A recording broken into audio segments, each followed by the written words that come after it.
Good afternoon.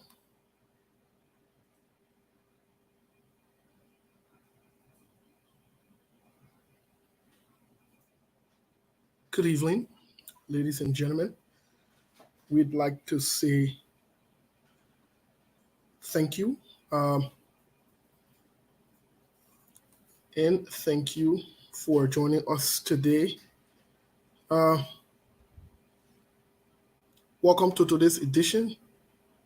I am getting a funny signal here. Um, I'm not sure if we're live here. It is saying that it's a temporary thing. Let me double check just to be sure. Uh, I'm not sure. It says live, but I don't know why is I think we are live. Okay. Good afternoon. Um, Good evening, ladies and gentlemen. We want to say thank you for joining us today on SKTV. Uh, let's bring on Jason Johnson Milburn Kula really quick from Liberia. Uh, Mr. Kula, are you hearing me? Johnson, are you hearing me? Uh, let's bring on the guys from Liberia really quick. Johnson, how are you? Johnson, we can't hear you. Yeah. Sorry. Yeah. I don't know what you get to me now. Yes, we hear Yes, you I loud and was doing clear. some adjustment. Yeah. So I don't know how the quality, how the everything okay? Very good. Very, very, Okay. very good. Okay. That's magnificent. So let me say good evening to you. I don't know, but anyway, you start the greetings first. My man, let's turn it over to you first. Let's hear from the people from you from Liberia, greet our people, and then we'll join you. Okay, so that's magnificent. So first, we want to say good evening to all of you, and want to say a pleasant welcome to the program, the SKTV. And for a matter of fact, the program comes away Monday from 6 o'clock straight to 8 o'clock, and on Thursday the same time from 6 to 8, and on Saturday from 6 to 8, and on Sunday from 6 to 8 with your usual team, Seku, and that is Steve, and I'm Mabon Kula right here in Liberia. So this is how we like to welcome you again to another edition on today. On Thursday, well, alone soldier, but how be it, the entire household, the entire team, they are ready on today. So, Steve, and to all our followers there on the Facebook, we want to say good evening because the time check is 6 minutes past 6 o'clock. So it's in the evening time here, and today having to be Saturday, the 8th day in the month of October, and the 10th month in the year 2022, and there are a lot of things happening here in Liberia. But Liberia, when it comes to peace, Liberia is relatively kind. Yes, I can tell you that for a fact that all is good here. When it comes to peace, we are okay. Everybody moving about with on their normal business. Yes, the rest issues stay the same. Yes, the rest issues stay up to now. There's some quarters, there are some places like you got to get contact before you get rest, or else then you won't get rest for the day, or you stand in a long queue before you get rest. That's the kind of situation now.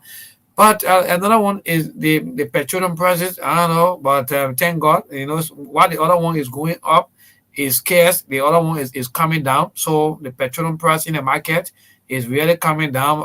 At the filling stations is $785 but outside, or our can boy, we can call them right here in Painesville is 680 for free. I can say that from our can boys here in Painesville, and I was also opportunity today to go somewhere there in Mount Gibby, and I saw it there for 750. So that's it here, Steve, in Liberia. Yeah, other news later on after the greetings. Then we'll talk more about that.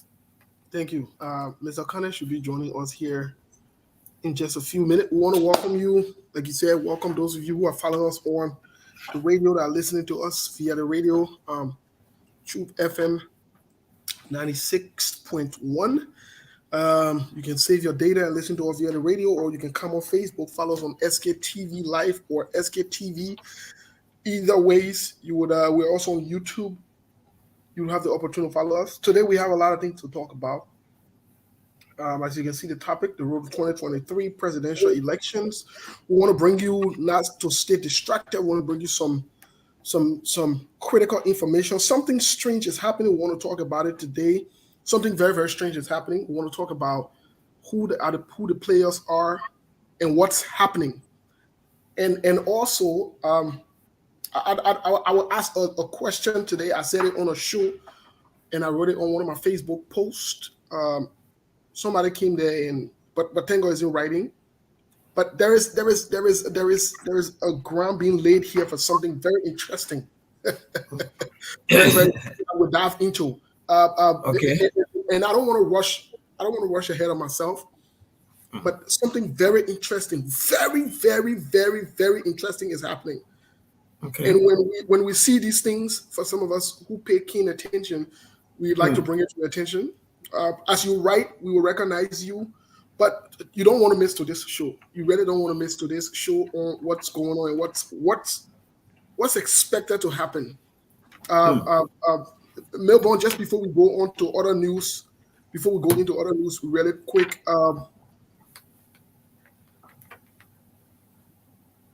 There's a big question that I would like to ask before we go to other news and get to the musical break, and that question is, will there be 2023 elections? We need to think about that question. Will there be 2023's election? We need to. Are you asking me? Oh, okay. Say we. Think about the question because you gave your input on it. In Okay. as much that we're talking about 2023 election, that's the question that I want to ask the public. We are seeing something very unusual, very unorthodox. Okay. Very, very unusual. Very unusual. So we'll talk about it. But let's get into other news really, really quick. Before we get to the musical break. Share the show, guys. If you're not sharing the show, you're not inviting someone, then I mean you don't want us to have the conversation. The conversation we will have today might spill into tomorrow. More likely so. So please share the show.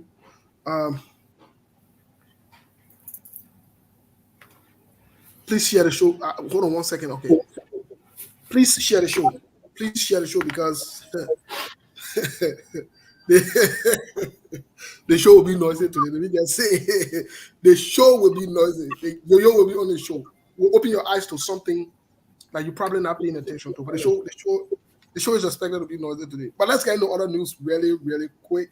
In other news, Joseph Yuma Boakai was in Makibi County today, where I come from, Makibi County, with Benena Ure, with the quote-unquote title. They were endorsing Joseph Yuma Boakai. In my honest view, I found it to be redundant, but again, I think there was no need for it. I think maybe it's just to create some kind of euphoria or something to show that the United Party is doing something. In my honest view, there was no need for it. It is not a secret that Benena Ure supports Joseph Yuma Boakai, has endorsed the presidency of Joseph Yuma Boakai. It would have been a secret if Joseph Yuma Boakai had revealed or unveiled him as the vice president. Then we'll be having conversation. But I think it was redundant, in my honest view. I don't know, everyone has right to their views, but in my view, it was redundant. There was no need for it. But again, we're in political seasons. Another serious news that's happening in the NPP. We'll talk about it just a little bit here. Does that put the CPP in a quagmire or in a situation that they can't handle? Because, let me say the CPP, the CDC. Because there seems to be something that's very unusual or orthodox that's happening. Two females, one previous senator, another sitting senator, are unable to manage their parties. So there's a huge divide. That's problematic. Mr. Kane, good afternoon, good morning. How are you? I'm doing great, thank you. How are you doing? Chelsea Mabon Kula, how are you, sir?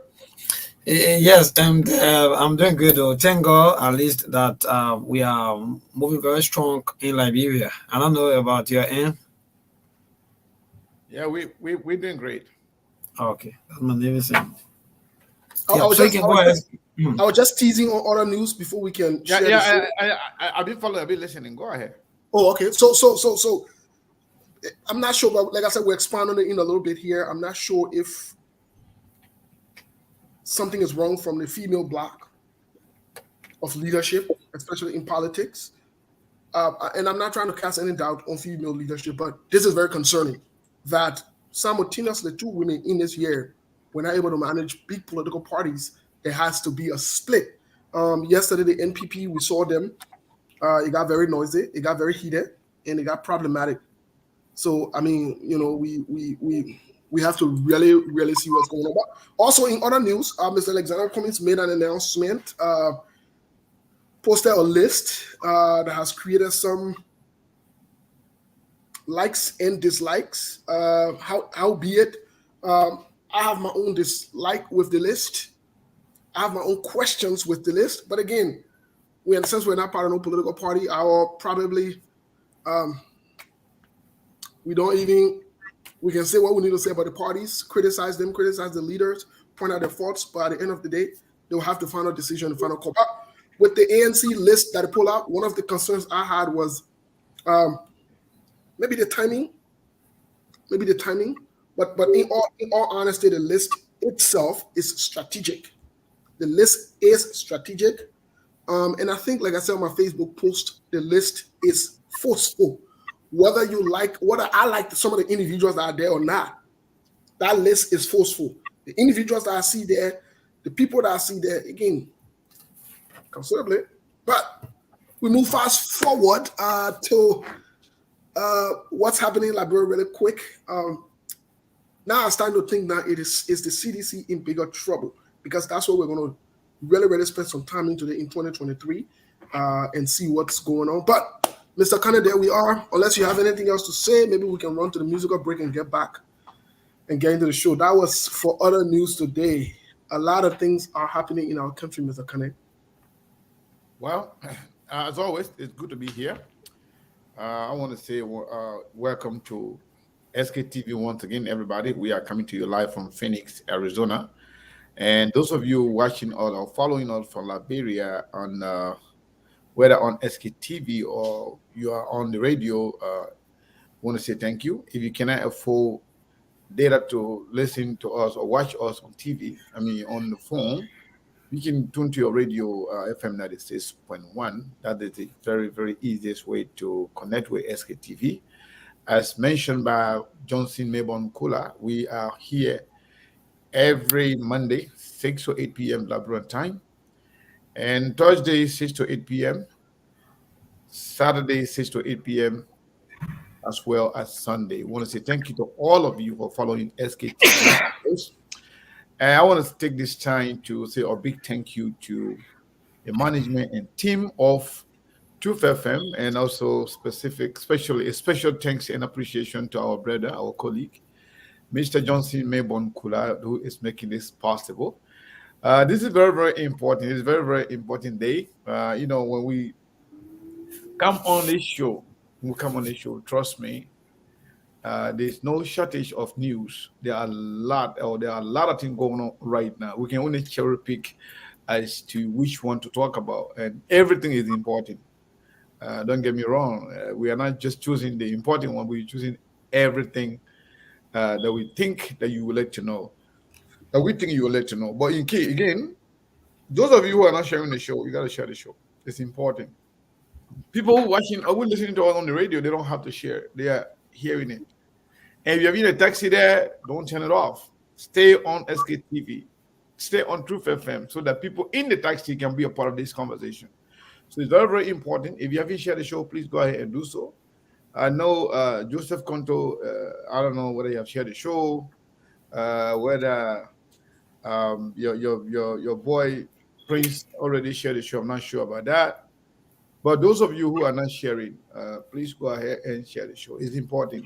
The reason why we take the musical break is we want to take that time at least to share the show on our various pages and on our personal profiles and the groups that you are in, so that other people who you associate with can be a part of the conversation, so that in the middle of the show, people can come and start asking, oh, Steve, what did I miss? Oh, Sepu, did I miss something? What's going on? We want people to be here from the start, from the get-go. So, Steve, it's good to be here, and I look forward to a very fruitful but yet stimulating conversation when it comes to Lebanon politics is always crazy, and it's getting crazier as we approach 2023. Yeah, but Yes, Mr. you said something. I'm sorry to cut you. You said something that captured my attention, Yeah, I know exactly what and that is. that is whether or not there will be an election. I knew, but that's That what. captured my attention. I think we'll dig deeper, and Yes, we'll provide more information as to what is going on behind the scene. most definitely, Mr. Connor. Thank you. Let's get to the musical break really quick. Let's get back to Friday the Cell Phone Man with no copyright to this song. No copyright to this song.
Right, Mr. Connell, we are back.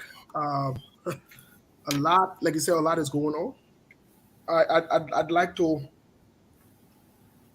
Whew, I'm taking a deep breath because we have a lot to discuss. Something interesting happened that prompted a question of 2023. Some interesting things are happening. But let's hear from you because that question seemed to have caught your attention. And maybe I can lay my thought on what you've gathered about, in as much that the presidential election for 2023 is due.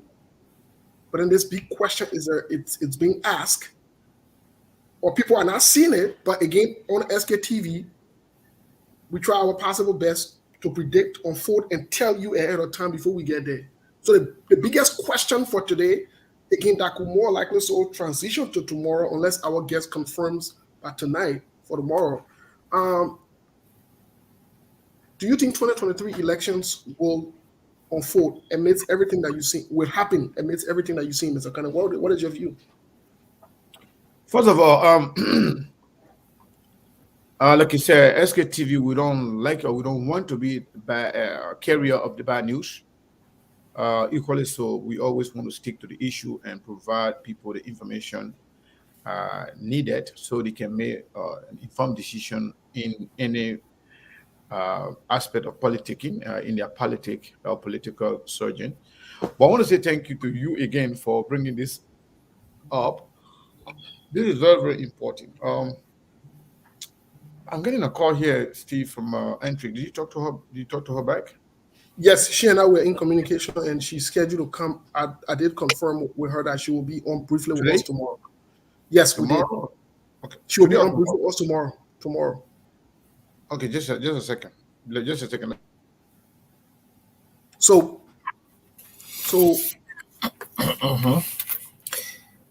Wow. So what do you think? What do you think, Johnson? Yes, and I'm yet to, the kind of news or sometimes when the kind of thing are coming up, the way we're going to, we're going to discuss it, or maybe the way we're going to get all the facts, everything. I guess that there are a lot of people right now in the Texas, and in fact, they can't wait maybe to hear all these things that we'll be talking about. But for me, I'm just looking at one thing with having to do with the census or this census. I don't know when that census going to end, how the result going to come, or what are the census result going to affect the 2023 election. That's another thing. All these things we're just looking at, and we're just seeing everything. Like in fact, they're just betting, everything just betting together. Just piling up from one end to another. So is a very heavy tax actually for 2023, because if the census results come out, when are you going to do all your demarcation and so on and all the things that time? So for me, yes. But anyway, let's just say first. Because I do have my point I will lay out to the Liberian people, then we hear from so again, Steve, I think you need you don't mind, you can send her the link. I think she wants to come on today instead of tomorrow.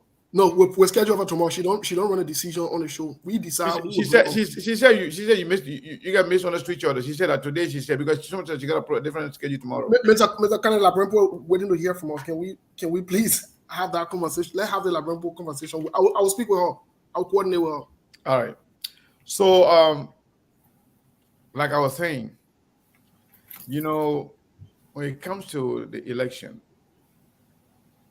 is expected to happen, and we hope it will happen, and it should happen. Equally so, we want it to happen under a good and peaceful atmosphere.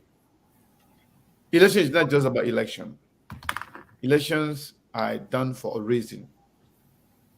Elections are done for people to speak their mind through the ballot box, to speak to their leaders, or to let or elect people that they feel can be a representative of them. They say our leaders are a reflection of who we are. Whoever you choose, whoever you believe in to be your leaders, that is a clear reflection as to who you really are. So to have a free, fair, and transparent election, there are a lot of components that have to be put in place. And it seems like a lot going on. From the get-go, we said that the election 2023 is not going to be easy. And as we speak, they don't even have money to organize the election. And if you've seen the timetable given by the Election Commission to campaign, that is very unusual. And the time is very too short. Even though the government is campaigning, but it's no campaign. There's no official campaign open yet, but the government is campaigning before the campaign. Secondly, the lady who is the chair of the Election Commission, I don't know, David Atta Lassana, that's her name, I'm not sure. She is very close to the president. Very close, like, former girlfriend. And she was given that position because of that, just as Moluba Molu said. So people who are banking on the fact that, we have had a lot of election here, CDC lost the election, they let it go. That is different election. Those are different elections. Election for the House of Representatives is different. Election for the Senate is different. The position CDC been fighting for through all their life, through all the beginning of the CDC, is the presidency. So they may let go certain things, they may let go all the other elections because they lost it. But the presidency, they can do anything and everything to stay in power. Anything and everything. That's why when we broke the news that we have credible information, the Liberian government is planning to win the election at first round by hook, by crook. Either they win it or they will cheat their way through.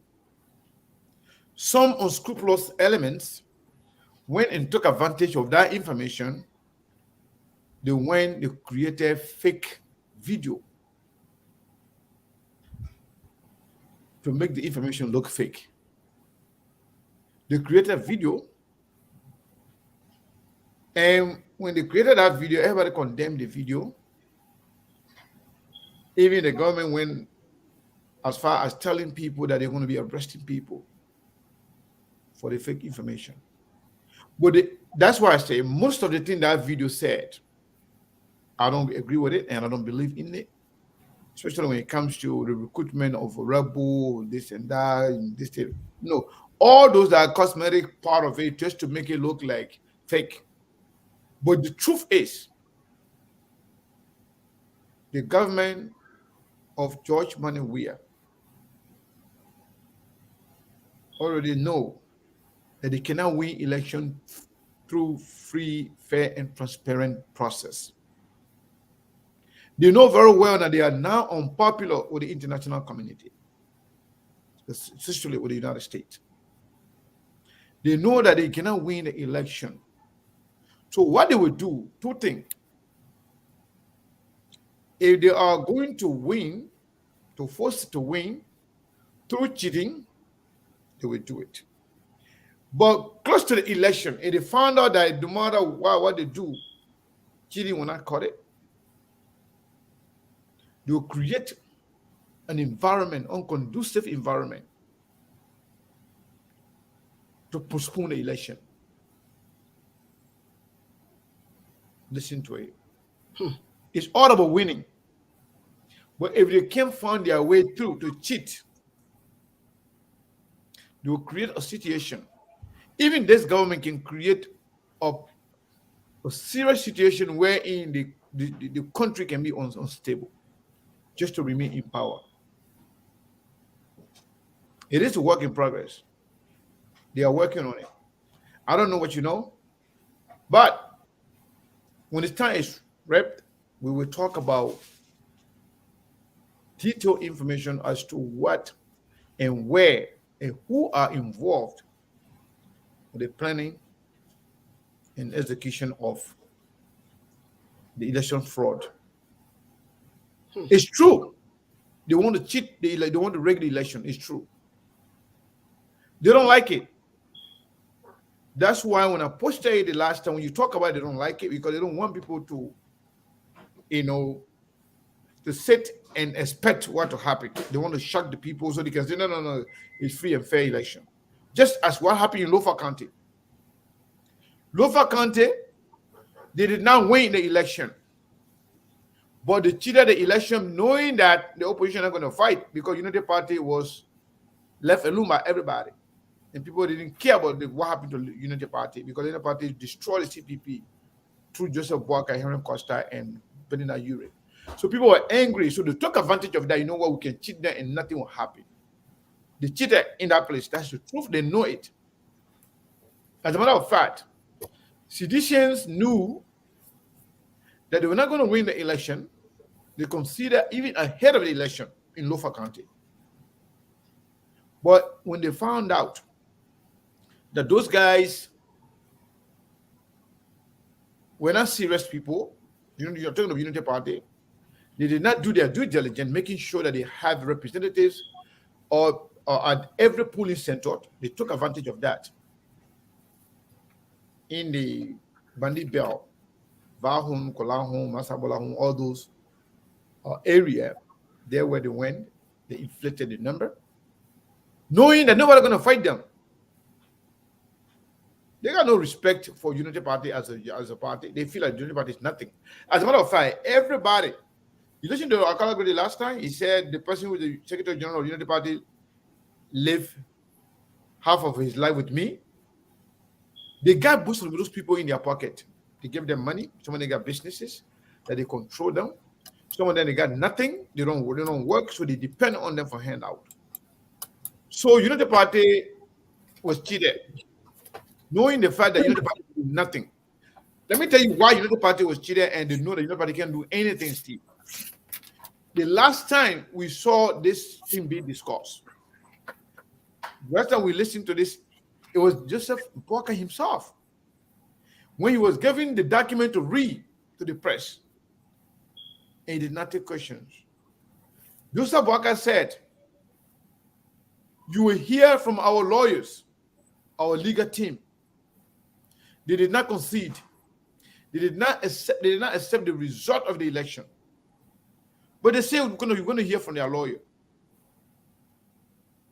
Now this person not only has been inducted into office, is already working. We are yet to hear from Joseph Boakai's legal team. That making yourself very, very low. If you accept the result, accept it, concede, let's move on. But you cannot say we wait for our legal team and everything just die down, and then you just let it go. Same thing will happen in 2023. Thank you, Steve. Thank you, Mr. Kane. Well, some of these things we can confirm them, and yes, JMB did insinuate or assert cheating, and we pointed that out here.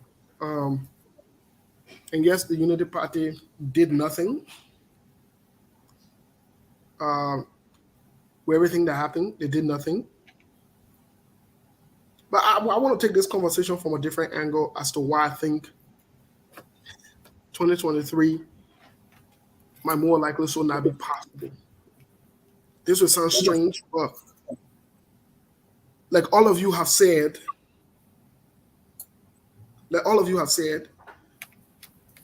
more likely so it might not be possible. More likely so. Like Johnson said earlier, the issue of ledges, the voter registration, the census. We got what? 11 months, 12 months to. Yes, I think we'll have 12 more months to go to the elections, and I'm just trying to lay certain bases first because I will get into the part where I believe this is going to be president. This is going to be problematic. Up until now, we have nothing much going on. By now, everything should have been in preparation and other things going on. Not only that, other political parties, when you look at the time frame they gave for campaigning, like Sekou said, it's not even realistic or feasible. But let's move fast forward, because I want to take this from another angle, wherein there is a huge pressure on the CDC-led government and all three branches of government. Let me include all three branches of government. This pressure comes amidst the rice crisis that the president downplayed. You said something that is very interesting, and Milburn, I want to bring to your attention, and maybe we can be on record here again. Okay. You said something about the gas. It's interesting how you made that statement and how you are focusing on that statement. Because there are three major things that would impact any government: the gas, the food business, and the money. So far, the Liberian people are not complaining about inflation too much. The exchange rate, US dollar, and so forth. Even though there's small, and not too much yet. The rice issue has become a serious issue. What the next issue will be the gas issue. The next issue will be the gas issue. So that means the government will be coming from one problem to another problem, to another problem, to another problem. But here is what caught my attention yesterday. It's going to bring so much pressure, so much pressure that President George Weah will not be able to handle. President George Weah can get away with the Liberian people, because Liberian people will say, "Oh, we'll wait for God time." But there is something brewing that President George Weah will not be able to handle. And that thing that is brewing is what happened these few days. Few things happened before the sanction came. The Americans, members of the House of Representatives, were in Liberia. The big person for America, for Joe Biden in Africa, came to Liberia before the sanction. Think about it, because I'm laying the basis. She came to Liberia and she spoke. She talked about corruption. When she talked about the corruption, nothing happened. After a few days, Liberians went back to business as usual. Something happened on Thursday. Somebody came to Liberia on Thursday. And that's what draws my attention. Somebody came to Liberia on Thursday. But before I come to the person that came to Liberia, there's an article that was published in the Globe Afrique. And many of you will be aware that Samuel Eto'o is staying in America. Part of the reason he's staying in America was to continue to push this lobbying stuff, to lobby the U.S. government for the Liberian government. Let's pay attention, because this is interesting and the pressure is too much. But Globe Afrique is reporting that on August 19th, and let me read that quotation quick. On August 19th, the U.S. Department of Justice, on August 19th, when Globe Afrique released this article, Carbon Thread Agency terminated its agreement with the government of Liberia. So that means one of the people that are making the case for Liberia in America, one of the lobbyist group, they said, no, we don't want to lobby for these guys again. We don't want to talk for them again. We tired talking. Yes, we don't want to talk for these guys again. But not only that, another group also terminated a contract with them. And that group terminated a contract on August 22nd. And I'm quoting from Globe Afrique here. So, in totality, there were about 3 different lobbying groups that put aside the contracts and said, we don't want to work with these guys again. That is a problem. That is a problem. But some people say that's beside the point. We don't need to lobby. We don't need that. That's fine. Let's give it to you. Here is where the problem is. On Thursday, somebody came in to Liberia. Dr. Beth Van Schaick, right? Yes, Dr. Beth Van Schaick came into Liberia. You know, one of the problems we have in Liberia is we don't know who people are. So sometimes it's good for you to know somebody before you talk to them, before you say anything to them. Because in Liberia, we can say, when you don't know the fuller man, you can just call him Jalo. Yes, most definitely. I always call him Jalo. First, let's see who this Dr. Van is. Let's see who she is. Then we'll look at the timing and let's see what she really wants to do. So let's see who she is, because that's important. Dr. Beth was sworn in less than 6 months ago. In other words, she got a position less than 6 months ago. And here is her position. Dr. Beth is the ambassador at large for Global Criminal Justice Office. Listen, for Global Criminal Justice Office. The last time we sat down on SKTV and explained to you about Global Magnitsky Act, some sedition scheme here, and it cost us. We told you what would have been the implication. You never got the call. You disrespected us. You said we are opposition. We talk foolishness. We don't know what we're talking. We hate the government. We hate the president. There is another important figure that show up on the scene. She is, it says here, the ambassador at large. Globally, that means all around the world. So Beth, let me tell you what Beth is responsible to do. She got this position March 17, 2022. I will take my own down to 31. Because we have to get you caught so that when it happens, you can't say we never warned you. We warned you about the Magnitsky Act. We told you that I don't care what you do, it was going to come to you. Fast forward, we are here today. We are going to tell you some things that will happen very, very soon. The pressure is on. It's not going to stop. Let me say this to President George Weah and CDC. Let me say this to President George Weah and CDC. The pressure is on. It's not going to stop. We told you, lead a stealing business. Stop the corruption. Stop the human rights violation. Get serious. You say you will not get serious. You will do the labyrinth thing. And you will talk the way you want to talk. So, guess what? Let's see who this lady is, and let's see exactly what's up and what's in the pipeline. Because this is important. So, all right. Dr. Beth comes to office on March 17. Okay. It doesn't even make sense with everything else that's going on in the world, with Russia and Ukraine and so forth and all of that. But let's see who Dr. Beth is. Here is Dr. Beth's role. These are some of the things she needs to do. Listen to what she needs to do. Dr. Beth Van Schaick was sworn in as the department's 6th ambassador at large for global criminal justice on March 17. In this role, so in other words, the thing that she was supposed to be doing now, her position. Or TOR. Exactly. She advises the Secretary of State. The Secretary of State, that the person who, when you see on our picture, our President George Weah, when I share the man gave President George Weah a face bomb that I got.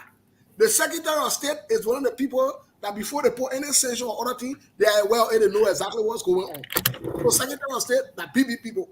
But let's move forward. She advises, she advises the Secretary of State and other department leadership on issues related to preventing of and response to atrocity crimes, including war crimes, crimes against humanity, and genocide. Pay attention, because they want to get interesting now.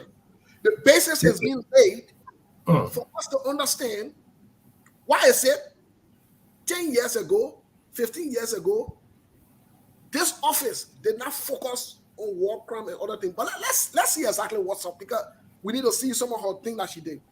Before she became this, she was deputy ambassador at large from 2012 2013. Prior to that, she served.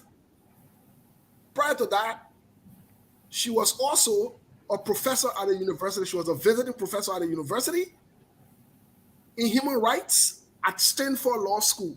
So, that's not small potato yet. The reason I'm being able to understand that this lady is not just anybody. This is interesting for you to correlate or for you to put it together and see that before the sanction came to Liberia, I told you earlier that big people came to talk to the Liberian government and say, "You behave." Before the sanction came. This time around, another big person has come. The thing that piqued my interest is this. Why is it they never sent her deputy? Why her deputy didn't come? Why is it they send somebody from her office? Why? Why is it they send somebody from anywhere else? But herself decided to come to Liberia. I want you to think about it. What it tells me, what this tells me is this is imminent. It must happen now. This thing a serious attention matter. Because imagine, there are a lot of human rights atrocity and other things going on in places like Ukraine. And other places where there are human rights abuse and violation. Why automatically Liberia is picked up and the cases must be revisited? Why? You need to start thinking about these things. Because when we tell y'all say we hate the government. Y'all say we are opposition people. Y'all say we this, we that. But you don't pay attention to these sequences and these things that are happening. This means, in other words, let me put it in the Liberian term, the Liberian government in trouble. Let me put it that way. I can't get no other way to say it. The Liberian government is in trouble. I'm saying it again. Georgia government in trouble. They get problem on their hand. But here's what's interesting. When she came to Liberia, conferences were held. The U.S. ambassador, Mr. McCarthy, took her around, show her what's going on. I listened to her briefly on OKFM. From the way she spoke in her interview on OKFM, from the way she spoke in that interview on OKFM, it implies to me that the Liberian government must do something now. Because according to her, they are ready to support any effort that will bring about justice and accountability. They are. That the issue of justice and accountability in Liberia is overdue and something needs to be done. So what that tells me is this. I'll call him. Prince Johnson is in play. And you know Prince Johnson is a loose talker. If President George Weah fools around with him, he will talk. I've said this on here, that Prince Johnson will not go down alone, but more likely so Prince Johnson might not even turn himself over. Not necessarily that he will revolt. Not necessarily that he has any strength to go to war, whatever it is. But I'm very careful that Prince Johnson should be on suicide watch because he could choose to take his own life. I'm speaking in this context from a professional experience. Prince Johnson is not remorseful. Prince Johnson, as a matter of fact, he feels entitled. He feels what he did is justifiable. These kind of people, they don't like to be held accountable for anything. So he will do anything to not be held accountable. I've said this more than once. Prince Johnson is in problem. Not only Prince Johnson, other warlords are in problem as well because the pressure is mounted. But here is where the question comes in. Here is where the question for 2023 comes in. Should President George Weah renege on recommendations? Because we are informed that there is another meeting that's supposed to be held. And in that meeting, President George Weah will be told exactly what to do, how to do it, and when to do it. Is President George Weah ready to give her his voice or his minute? The questions we'll be asking. Should we get prepared for 2023 no election in an interim government as a country? Should we get, because all three branches of government, you saw the Senate playing games with the whole issue of TRC. talking about retributive justice, talking about transitional justice, and they make it low fun. They give it all the fun. Should we start thinking in that context? Is this where we are headed as a nation? This is the conversation today. And I can say this, that woman that you fly from America with her big tattoo, come to Liberia. Just can't sit there and talk. That not you. That not you. Don't let nobody fool you. That not you. The pressure is on. And the pressure will not stop. So it's up to President Joe. December, if we get memo, we don't know. Maybe we could be singing Go Papa Go Son. I'm being clear. I'm missing my words. Yep. Yes, but Steve, if I may come in quickly, what you just said, that is from the international perspective. But in Liberia, Liberians are tired. Liberians are fed up. Not because they're not talking. The few people you can hear on Facebook or calling on talk shows saying this and that about the president, they are doing it out of desperation. They are doing it out of fear. The government is afraid. Trust me. George Weah is concerned. Yeah. And there's a conversation whether or not you should go through this election. And they are concerned also about information they may have on him, information that have been provided on him and his government. If you listen to those guys on OKFM the other day, the guy from the embassy, they asked the guy, if you have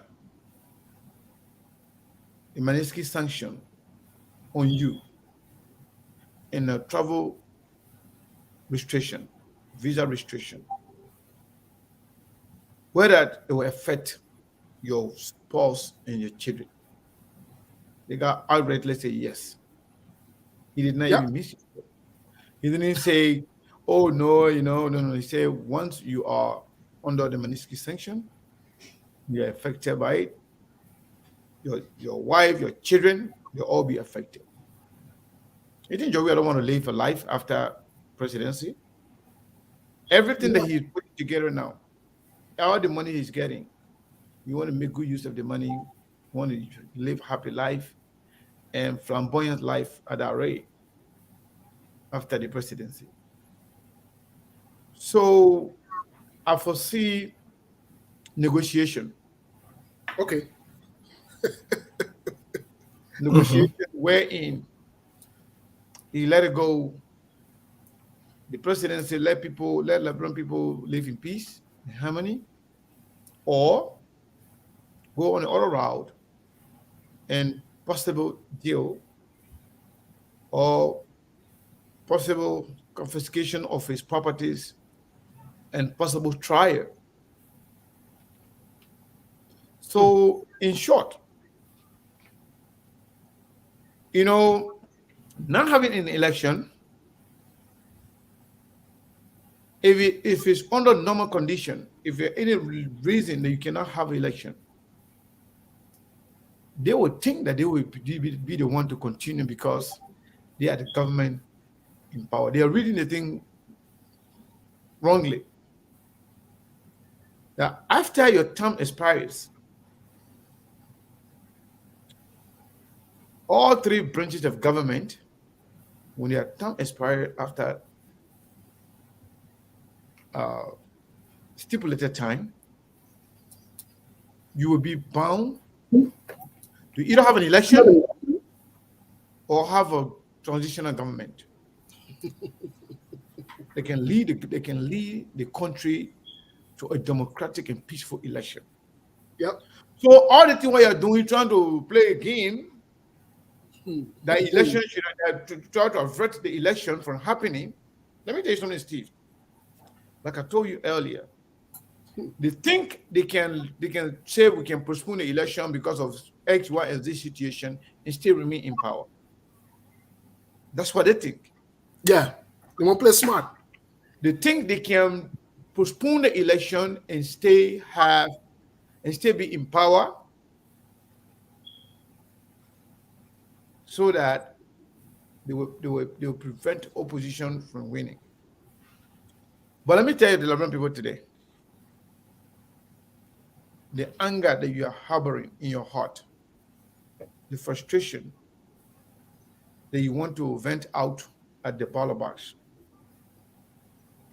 if that opportunity is curtailed by this government, if the government try to stop that opportunity, it means that they themselves are trying to create a situation, a condition that will make the country ungovernable, so that they will say the country is not stable, so we cannot have election. But either way, the Liberian government is in serious trouble. They've been followed, they've been watched. All their activities is seriously monitored. So Steve talked about somebody traveling to Liberia. It's way bigger than what you saw on photo up. No, it's way bigger. America does not dispatch a high-profile government official to a country, especially a country like Liberia, just like that. No. There is some serious consideration going on Liberia. Yeah. And all these things are based on the way they have been proceeding, especially when it comes to money laundering, when it comes to corruption, when it comes to human rights abuses. There are people they are taking note. And what I can tell you, Steve, before I rest on this, Liberian people, and they say sanction or no sanction, we will vote for you. If the Liberian people play around and take no action, there will be serious sanction on Liberia. There will be travel restriction on President Weah and his entire government people, just like they did to Charles Taylor. And when that happened, right now you're crying that things are hard. Carrie will ill her own baby. That's what I gotta tell you, Steve. Well. In speaking about the issue of money laundering, which raised some concern from the article that we got from Global Freight that we've been trying to corroborate. Some of the situations asserted, or some of the things said in the article, definitely leaned more towards money laundering, with the purpose of these guys coming to do lobbying or whatever it is. They have been able to funnel monies, and those monies have been followed. So, with these guys thinking that this is a regular thing or this is a joking thing, this is not a joking thing. This is not a joking thing. And the interesting part about it, Mr. Kane, is when I listened to her on the radio that day, and based on some of the documentations that we've read, it seemed to be more like that one shot they want to shoot, such as the three branches of government. They want to get all three of them at a time. So if you think you are in the House of Representatives, the Senate, and you are saved from this, that's not true. Yeah, but you got all the information. You do need to wake up. So these guys have been passing around, doing all such a clandestine acts. And when we say it, they say people lie. Today, let Natana Magoye, these are not lies. So you need to get serious. You need to get serious. So, for example, this is what they used to do. This is what they used to do let's take, for example, they will sign an agreement for a lobbying firm for for 200,000 United States dollars. Let's know what they will do. They go to the bank, they withdraw the $200,000 initially, and then they pay the lobbyists. They will sign an agreement. They pay the lobbyists initial payment for the fees, but then later on, when the lobbyists try to say, "Oh, you'll bring our money back," then they try to terminate the contract, but they finish taking all the money though. Or they try to play games. So these guys think that they're smarter. And like I said to the Liberian, like I always say to the Liberian government, let me say this. You started on a clean slate. In other words, no noise was behind you. You've brought so much attention on you. The last time we really saw high-profile people then coming to Liberia like this was around Chancellor time, during the time what were there. How can President George Weah, who's considered peace ambassador, soccer legend, start attracting all of these hardcore people who look into serious criminal and minor issues? Yeah. How? How did we get here? What's really going on? Even the issue of the one economic crime squad. How do you attract people to put so much pressure on you? What's going on? And when we say these things, you say we don't like the president, we don't like the government. But we have been factual. This is not a government versus opposition thing. No, it's not. What this is about the truth of the matter. The government needs to wake up. Look at even the rice issue up until now. They still playing games with it. No seriousness has been attached to it. You've not heard the president speak or say anything about it. Mawani Deeks is not saying anything about it. The president is doing nothing to Mawani Deeks. They come and lie. They took pictures from articles, from the port in articles, come and lie to the Liberian people. I was listening to the assistant minister yesterday for information, culture, and to the one who told Eugene Fagon place. You got a serious crisis. You don't give the people time limit. You tell them rice could be in the country anytime, any next week, anytime. What are that supposed to mean? So when we say these things, it's not being against the government. We are giving the government hint today again. And the Liberian people hint. My man, Melbourne. Yes, yeah, I just listening to you. Yeah. Serious problem. Yeah, when you were talking about the ambassador, Dr. Beth, it's just quite interesting. When she arrived, the U.S. embassy near Monrovia, they posted it in less than a minute, and that information spread that yes, the madam is here. In fact, she responsible for crimes, atrocity, for a lot of things, especially when it comes to injustices, around the world and so on. So these are things that she's responsible for. For me, I would say that Steve actually is a boost for Liberian people. And I think there's about time that our Liberian people have to wake up and just say yes. I think we won the war crime code, we won the war economic crime code, because my brother, the life here in Liberia is just a help. Let me be frank. Whether you like it or not, we'll say this. We after 14 years of civil war, we expect our people to live a better life. We expect our people to now. No, people are struggling on a daily basis to extend that, my brother. Even those people that bring the war on the people, that even kill people, they are the one enjoying. So I want to ask them, what really happened to us as a people? But Melbourne, we've reached a point now.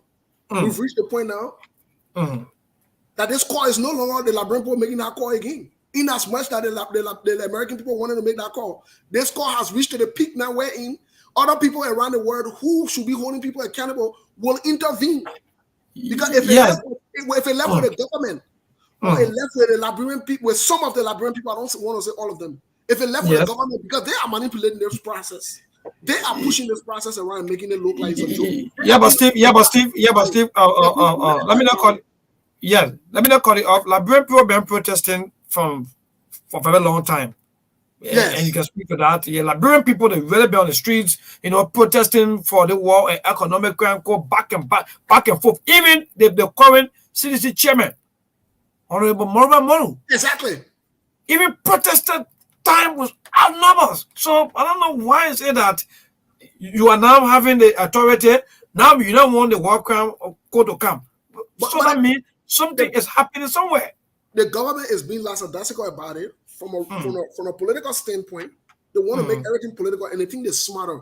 But this time around, they put a foot in the mouth. All I can say to President George Weah, like I said in my post, oh man, any way you do it, you go to the sky, you come back.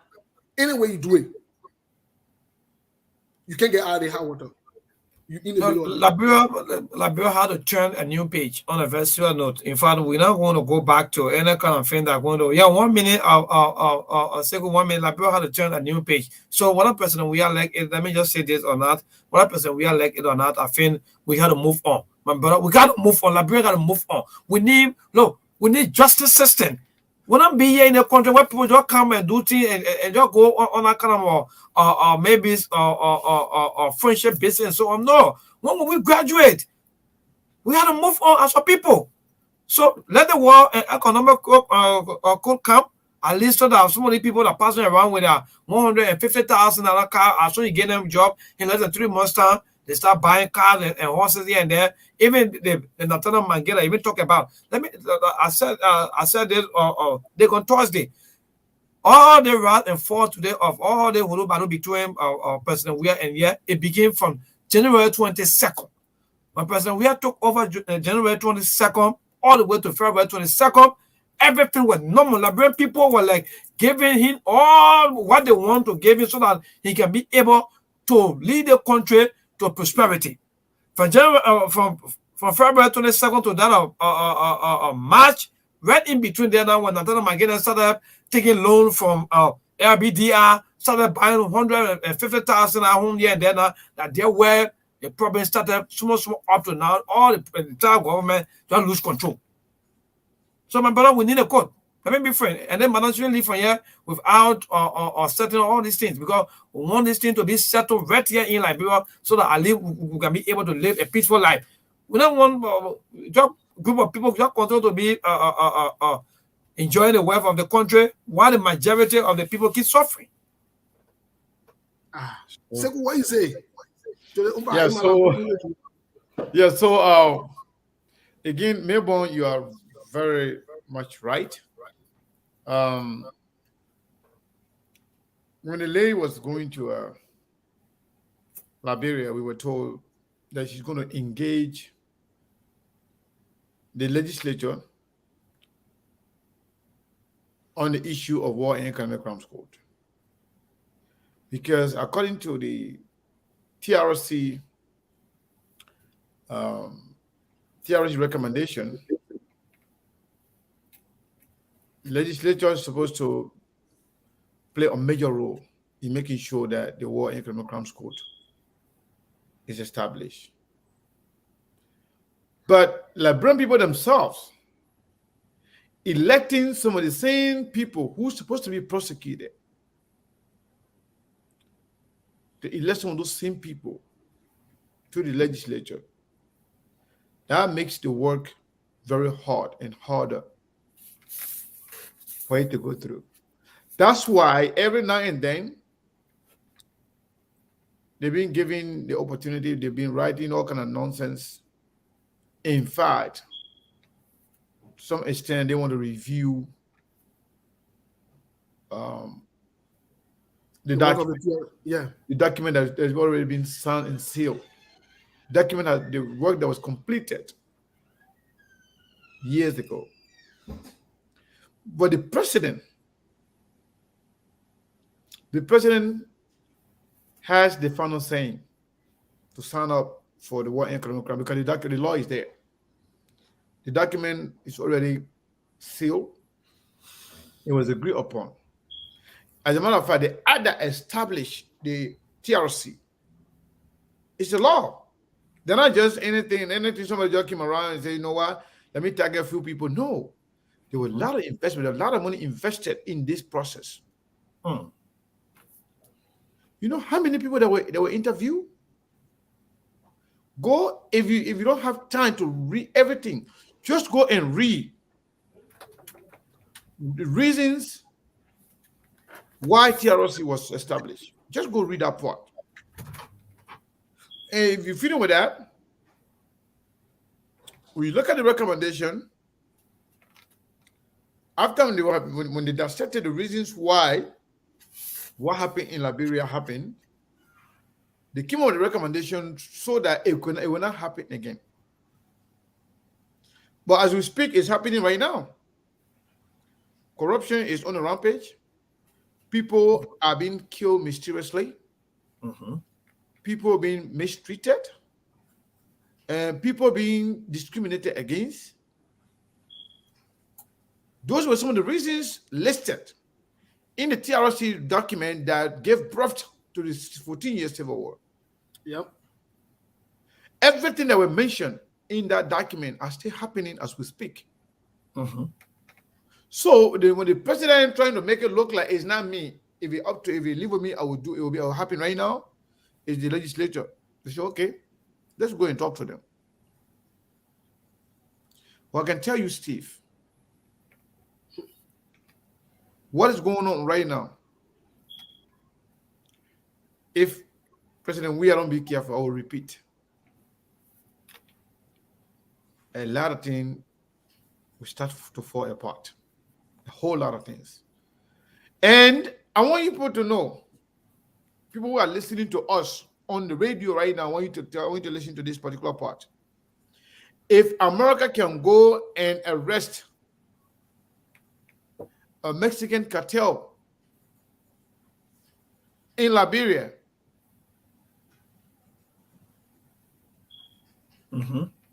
if America can go and arrest high-profile Mexican person in Liberia, what about Liberia? What about Liberian? Especially people like Prince Johnson, who is accused of killing some American. And there are other former rebel over there in Liberia that people have. And as a matter of fact, do you know, Steve, just recently, somebody was convicted in Philadelphia regarding the Lutheran Church massacre? One of the former Army commander under President Doe regime. Yep. Where's that person? They lock up. There are a lot of people, in fact, that have been tried. They have tried some people in their absence and they are convicted. They can go to the brain and arrest some of the people then. So if you think, say, okay, you know, Liberia is a sovereign nation, Liberia, you don't own yourself. When you are depending on people, your sovereignty is limited. If America said today, okay, we put a sanction on Liberia, there'll be no rice in the country, there'll be no gas, there'll be nothing. Look at Russia. Russia that Liberia can depend on. Russia is better than Liberia 1 million times. America's sanction is putting Russia down. America have galvanized the world, galvanized the entire world to fight Russia. Not only militarily, but financially. They block all their assets. They block everything about them. So what is Liberia? But we told the people. So Steve, my question to you now, people who think that because Liberia is a sovereign nation, thinking that Liberia can make on their own, are they getting it wrong or they are right? Well, okay, go yeah, ahead. Steve. No, For go me, ahead, for me, I would tell you for free that we're getting it wrong. We are getting it wrong because if not so, why is it that our president is always backing, running here and there, looking for way for government to be supported? Then it tells you that we are not yet people of maybe independent or to be on our own. So I think, Sekou, what you just said, that's just the fact. No need for us to be running around here and there. Let's call American, tell them yes, maybe all the things that we've been doing from day one up to now, we are sorry. You are our father, we are sorry. Now, yes, we want to move forward. Why is the way forward? I think that's the only thing that we can say. Then all the holding and putting people acting that in fact they can do. Everybody here playing DV to go to America. Everybody, by the time you get a government position, to the first place they want to go is to America. So to tell you that the people, they are our father. So no one they can go without, or nothing you can do without American. So that's my point there. My man, let me tell you the Labron way. Let me say our Labron way. All the other diplomatic way you're saying, me, I want to say it that way. Let me say the Labron way. President Joe, we are Povochimo. What the Abbott and those seditions or those people who support President Weah, you're wasting your time. They have men that have come that had direct link with the American government, whether directly or indirectly, but direct links from all indications that said to you, no president in Liberia will succeed unless they have a good relationship with Washington. You'll forget about all that thing that you're doing. Even if the Omar in Zwenzu let you, my friend, if you have an international problem, you will still honor you and sleep. Your problem bigger than Liberia. Your but Steve, but see, let me not call you off, Steve. International problem can only come if you're not treating your people well. And that's the point I'm going to. That's the point I'm going to make now. The international people not just wake up and decide to pick on President Joe Weah. No, that's not true. That is not true. Or decide to pick on the government or pick that other government or favor the other government. That is not true. The truth of the matter is President George Weah's government, including all three the executive, including all three branches of government, have not been responsible. They have not done what is right for and to the Liberian people.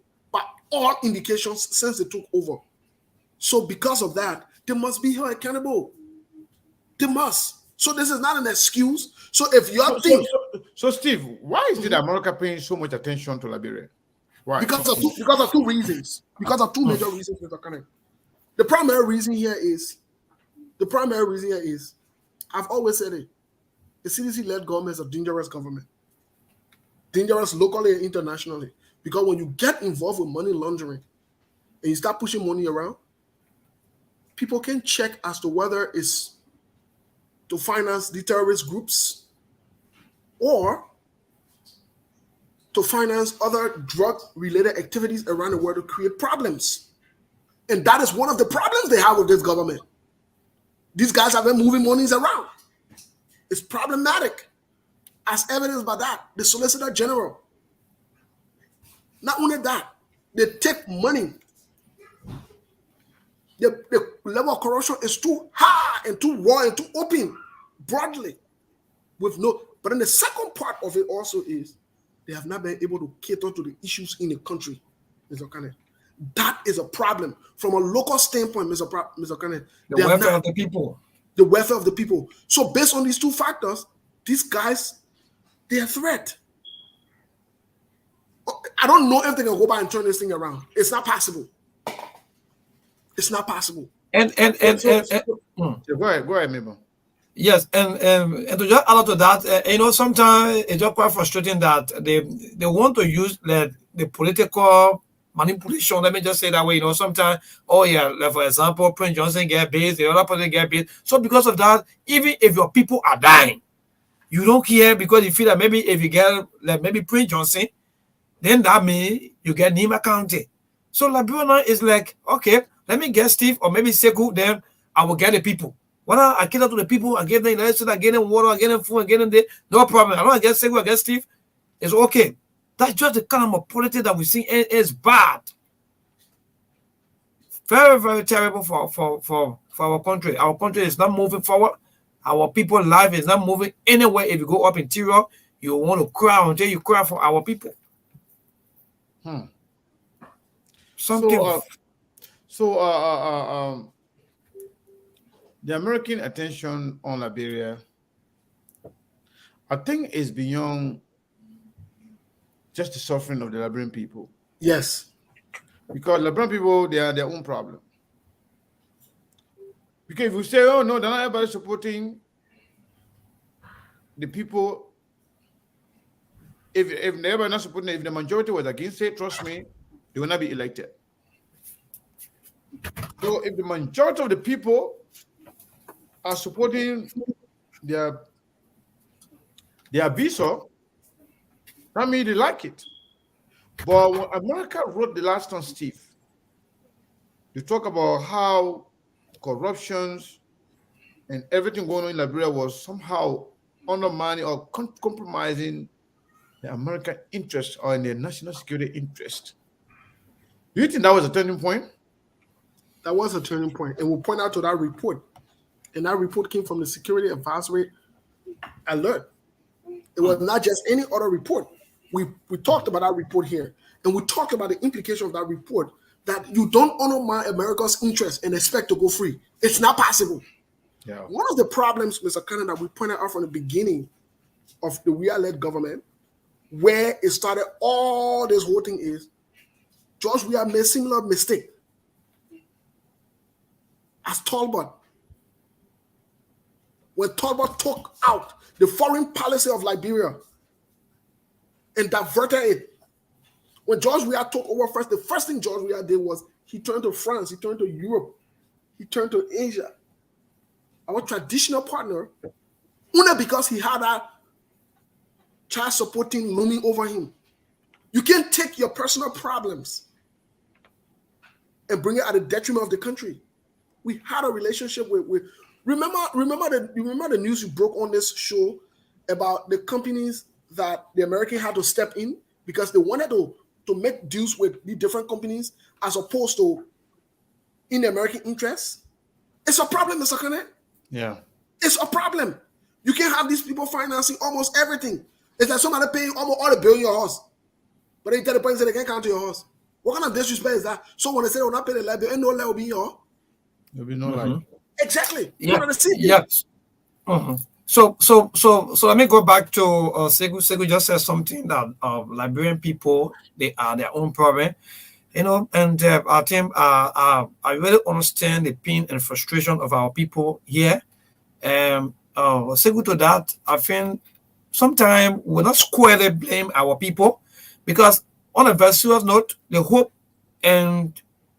of our people on the serious note is that this president, but then he was not president when he was campaigning or wanting to be president. By then, the Liberian people look at him to say, okay, yes, I think the man will bring all the changes, all the frustration, the war, and everything that been happening here. In fact, I think we can use the man now to get Liberia back on the map.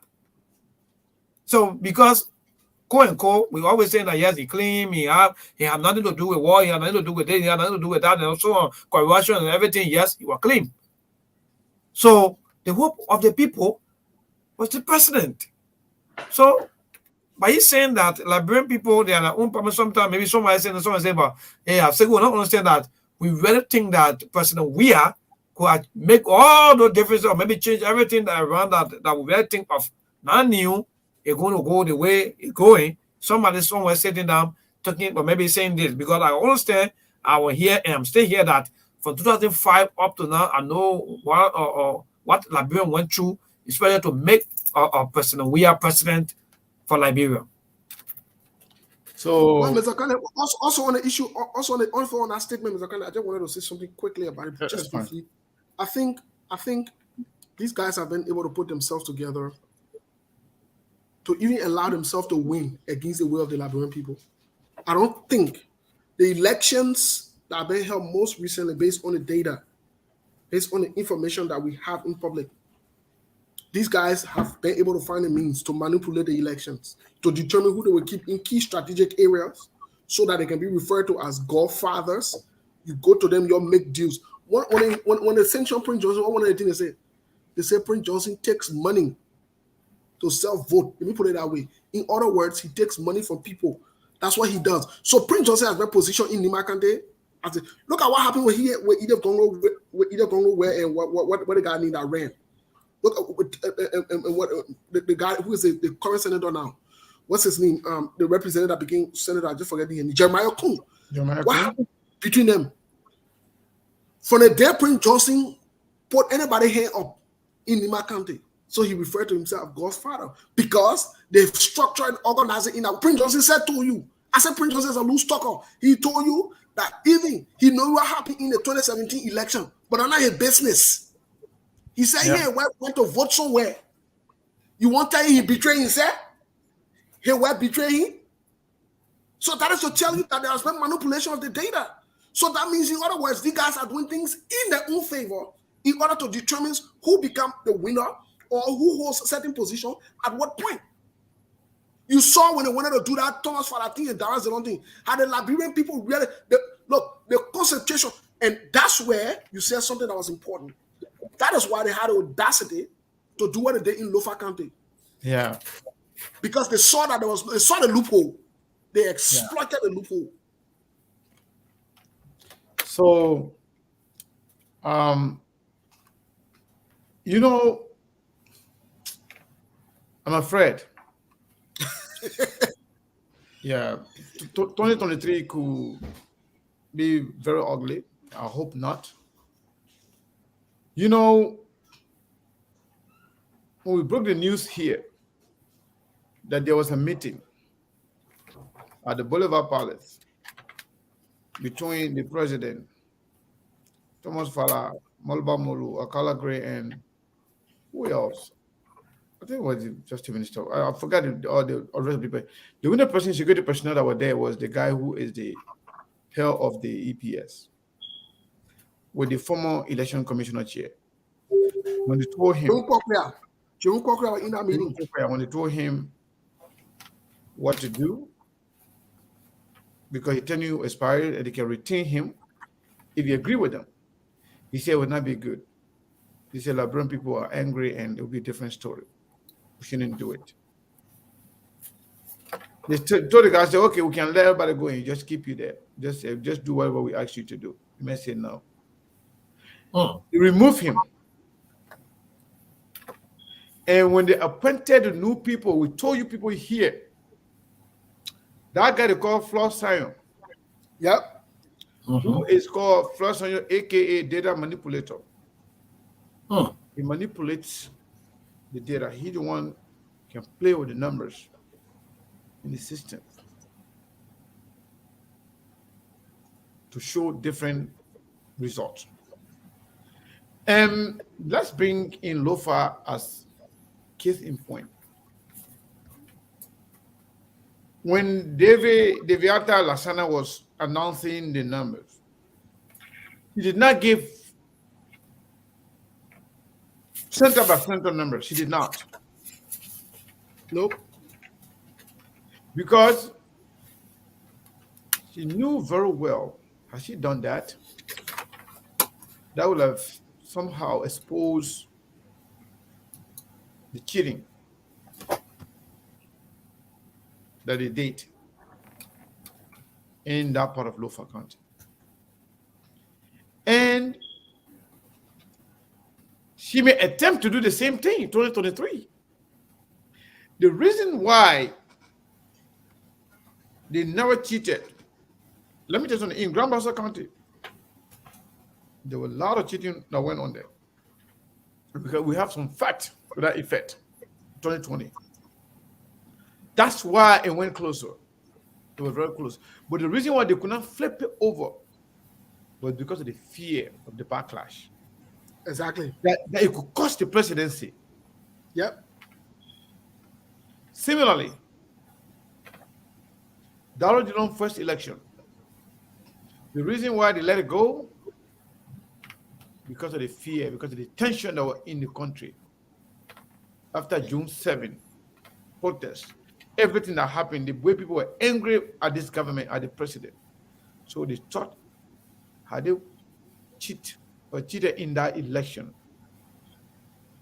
the backlash, the ramification will have been very, very severe for the government. So they preferred letting go those senatorial and representative position to save the presidency. I can tell you, Steve, Lady Labra is on a time bomb. On a time bomb in the sense that these guys, they are resolved. When you listen to them, and let me tell you this, not just them, but they and their enablers. The government has some key players within the opposition who are enabling the government to do what they are doing, just for their own petty cash they are getting. Oh yeah. As we speak to you, you remember the last time when Amara Kone announced that I will be running 2023 for a senator position, either Monsurado or Gbapolo, immediately they asked Costa to announce. It's the game. Yes, they asked Costa to announce just to make the field crowded so Sadio can win easily. Yep. Yes, that's what it is. They thought Amara Kone was a threat. They saw him as a threat. In fact, as we speak to you now, one of the enablers who also speak as an opposition or somebody as a neutral person, I listened to that person on one of the radio stations in Liberia, trying to incite the government, to tell the government that if you allow Amara Kone to win in Gbapolo County, you'll be getting prepared to be president. So they are working on that too. Sooner or later, you'll hear something else about Gbapolo County. So that country, I don't know what is going on. I don't know what I swear behind us. Unfortunately, some of the people who are perceived to be somehow voices of the people, at the same time are the betrayer of the people. Trust me, 2023, if it goes as is right now, Sadio will win flat out. Flat out. Because why? They were insert. They have already inserted people in there that they know there's no competition with Sadio. They know that. But when you see any major competitor, strong person, seems like Amara Kone, they're going to be a serious problem for Sadio.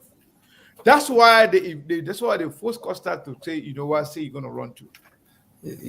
So you just had to go. There was nothing about Costa running for anything.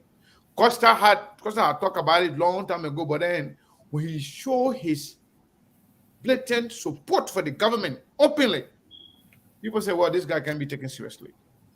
But immediately after Amara Kone announced, he came and announced, and then the amplifies Sir Joseph Oh, Sir Joseph, landslide is secure. It's a show. They can do the same thing in every other country. But let me tell you something, Steve. The problem for the opposition is the opposition themselves. There were our coming because I wanted to ask you as to if you were to predict, or maybe if you were to do your own fair analysis as to who are some of the winnable candidates that you think that, because Steve were talking about NPP falling apart. There are a lot of things though that we really need to look at also, before the 2023 election as to how prepared is the opposition, because even we're saying, okay, maybe the president may lose or he may not win, but who are those winnable candidates or maybe presidential candidates and aspirant that you think of? If you were to give your own fair analysis. Let me tell you something. If everything remains constant, as is right now, if election is held today, even if President Weah loses the election, Sir Joseph can still win. I don't want to see him win because I'm not supporting. I don't have a candidate anyway for the Senate in Montreal yet. I don't know who I would support, but if it remains like this, I think Sir Joseph can win. Okay. Easily. And the presidency? The presidency. With the kind of a battle between the oppositions? With everything going on right now, I think there will be a second round. Okay. But I'm not sure who's going to make it to the second round. I'm not sure. I can't predict anybody making it to the second round. Not even the president, not Joseph Boakai, not Komis. And the reason is very simple. The government is creating problems for ourselves. Boakai is not well, and he may not even run. And Komis, he was petitioned today, though. Yeah, petition. We'll get to that, but I'm just telling you. He petitioned today. We still have about a year to the election. He might not run. I can say it again. I hope he's still healthy, but I don't think his family will allow him to go through the stress that he went through again to somehow increase, a problem. And I wish him well. So just George Weah problem with the international community with all this stealing and corruptions and money laundering and all the things hanging over him, and he's not going to do anything about it. It's going to be hard for international community to watch again George Weah going for another term, given what they have done to the world and America and American interests. So Komis that people thought or believe could be the alternative, get some leadership problem. With the latest team, Komis is struggling to connect. With the latest team that you already with the team that they presented, send out mixed feelings, mixed signals as to how you're going to proceed, and how Komis is going to be different. So right now, I can't predict anybody going to the second round. It could be either or. It could be Komis and Boakai. It could be Komis and George Weah. It could be Boakai and George Weah. It could be anybody. I cannot predict. But I still had a feeling that maybe Boakai will not run. Maybe, I'm just saying it. And the reason is very simple. The fact that the woman came out to tell the world that I'm sick, I have pacemaker in my heart, and I went to the hospital. They told me I developed this sickness because of the stress from 2017 election campaign and the 12-year vice presidency. The stress gave me sickness. To have that health condition, knowing the fact that the man himself said I'm not well, for his family to sit and allow him to run. I'm not in this for political business. I don't even care who become president anymore, because you know what? LeBron people can decide. If the thing we are doing good for them, let we be president again for 12 years. I don't care. If you think we are doing good, fine. what we do is to make sure, give you the message, give you the right information. You make an informed decision at the ballot box. I don't care. And they say we are okay. Baka going to run. Baka is now well, but Baka can be president. And then they elect him. If Yeah, that was because Sekou, quickly, let me not cut it, because if you go to some of the Thai center, there are some of the news, that even if former vice president may likely go into second round with the president, Honorable Azana Kumi may not likely support him. So because of that, he may likely lose, and because Kumi is making a way maybe for 2029. These are things that we're hearing. So it's one of the corners that we go to. So I don't know. Let me tell you something. Let me tell you what I know. Mm. What I know, and I can tell you right now. Nobody can predict 2023 results. Mm. Everybody that talking, they're just talking. And for Boakai being petitioned by Ure, that's now, it's like you're saying that Joe Howard Taylor endorsed Joseph Boakai. To President George Weah. Or you can say, Samuel Tuwe endorsed George Weah. Is that endorsement? If Samuel Tuwe endorses George Weah, or maybe you say, Darrell Dillon endorsed John Blee for something. This guy, Benjamin Ayuri, is the one that created all the problem for the CPP from the initial stage. He has been very controversial. He has created all the problem. Even when the time he was the funding chairman of the CPP. So in short, I can't predict who's going to win. I can't even predict who's going to go for the second round, and I can't tell you who I would support, or even I would support somebody at this point. I don't know. Yeah, I don't know. But now I don't know. I'm just being honest with you. I got problem with everybody right now. I don't know who to trust. And this is one of the best statement for the day. I like that. Yeah, I just like your fair analysis actually this evening, because Liberian people actually, they are just like head scattered around, because they really trust on a Azana Kumi 100%, but bringing up another team, so the entire team sparked a lot of debates outside. People thinking about, then where are we heading now? Because we are trying to live from another end to another end, and the same group of people, the same recycled politicians, they are still back and forth here and there. Then that means Liberia may not easily go where we want for Liberia to go. So it's just so deep in every day. Liberia problem just deepen on a daily basis. So Steve, I don't know, what are we going to the line? Are we taking calls today? You can take calls. Yeah, let's get to the line. I got to the point now where I'm like Sekou, people now cause us for political party for no reason. People now do this, people now do that. But again, our only goal here is to continue to let the Liberian people know exactly what's going on. Anything you want to do in your political party, you're doing. Let them decide whoever they want to elect. And I can tell you, I don't care who you elect anymore. You want to elect because we are doing good, that's fine. You want to elect Kumis, that's fine. You want to elect Boakai, that's fine. I don't care. All right, so I'm here to tell you what is right. Okay, so that's magnificent. All right, but so you go for our Oman outside there, or the ladies out there. Let me call your number first. It's 0778-339682. You just save the number now. For all the women out there, our man and the woman, 0778-339682.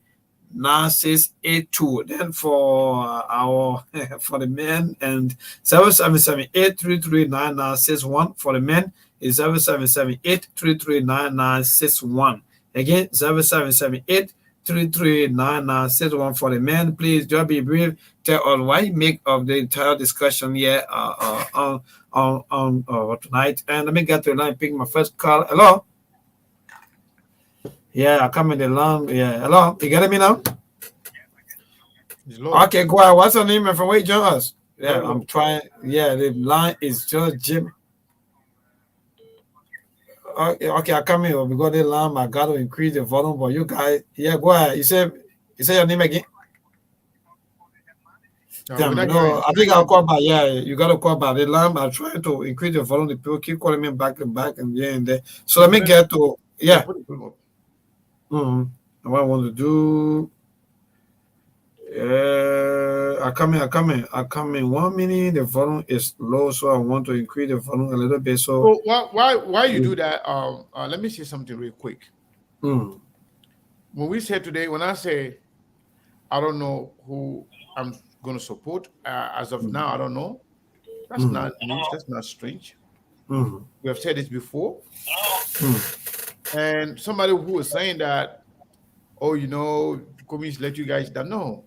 My decision to say I'm not supporting anybody yet has nothing to do with communist team that he has.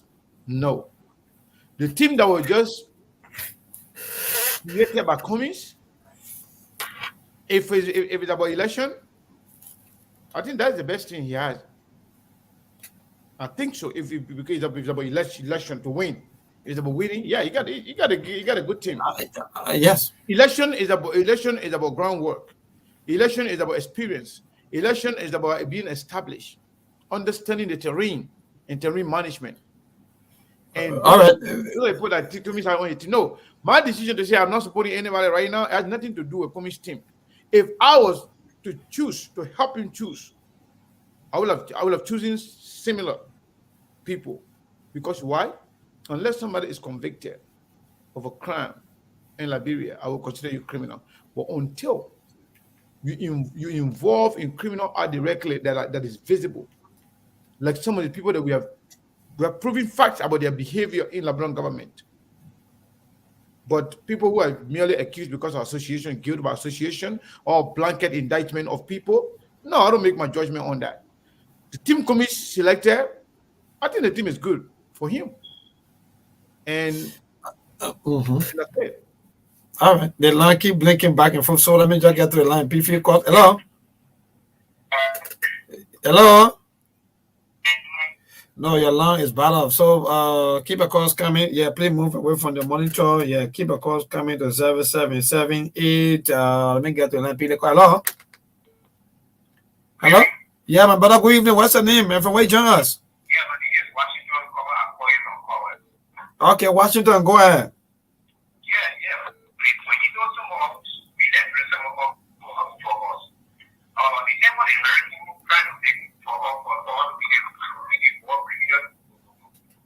Some Nigerians are not even people here. I was in the OPS and what they are all either police because Ibrahim will never be done. They are inheriting crime, create crime or I mean, not be well. So I mean, you cannot consider that I just frustrating to see that great man himself, but you cannot more criminal than his son frustrating. All right, so let me get to the line. Pick the other call. Hello. Yeah, no. Yeah, how you doing? What's your name and from where you join us? Okay, Philip, go ahead. Yeah, the only TV back and the TV where you about the nation. Okay. And what they are all party from the race program was being funded. For which nation for most of all our no worker. And they're talking like over that. And we take program from all the football teams to watch the country that day. And we put in the what time for Google Party, then you say, oh.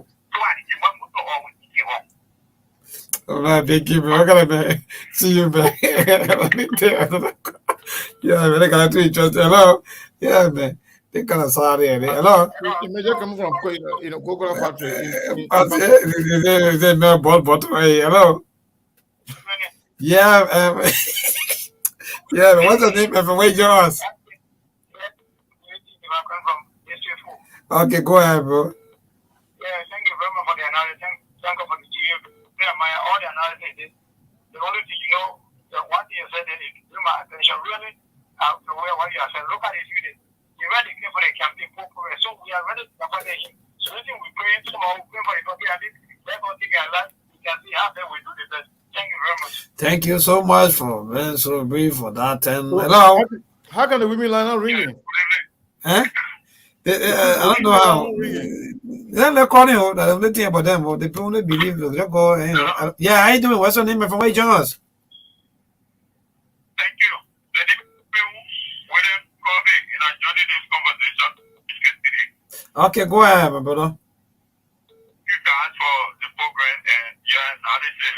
But I think the other dear brother there, I think in the US or where, thought that he don't believe that Joe Biden will contest because Joe Biden said he was sick. Well, if anybody tell you that Joe Biden will not contest, then he lied to me. As I'm speaking to you, I'm a motorcyclist. I just passed by Joe Biden Congo, just coming from Takata. 10 days morning, 10 o'clock. It's taking a long time. It's taking a long time to go.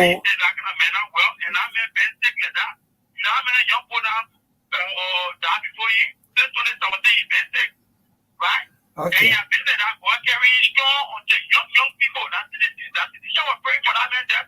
Hey, go. Nobody. All right, thank you. Yeah, nobody want man.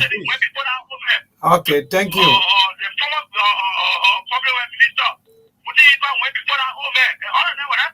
Forget it. Okay. Okay. All right.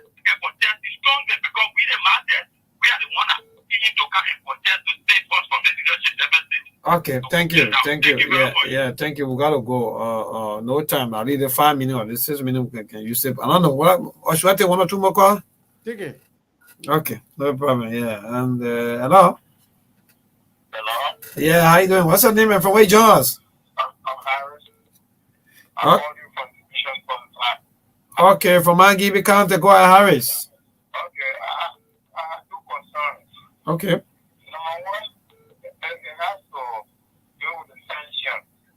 I want to comment this guy to continue the potential of those people that they got good record on. Then the second one is, this guy has presented to ICE about the TRT result and the accepted to establish the worker coaching and network to collect those the people that have brought this who are suffering from ICE. And it continues to get all around. So it's about time for the people to speak up, to tell them people we are ready. But Sekou just said that don't go and vote for the same people. That's one thing. You ready, but you go vote for them again.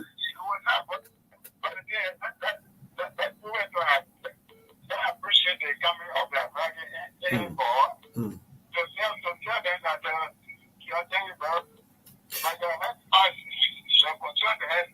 okay, thank you. Okay. All right, thank you. Yeah, no time. So please, thank you. All of you, thank you. Yeah, so Stephen Sekou, I think if you listen to our people back home, I think we can just start one because another program is on our back. Yeah. So we thank all the callers. I want to say thank you to all the callers. So those who I may have misconstrued what I said. Let me repeat myself. I said I was quoting Ambassador Boakai. He said on Tima's show, 50-50. He was asked, the pacemaker thing. He said, yes, I have pacemaker. I was not feeling well.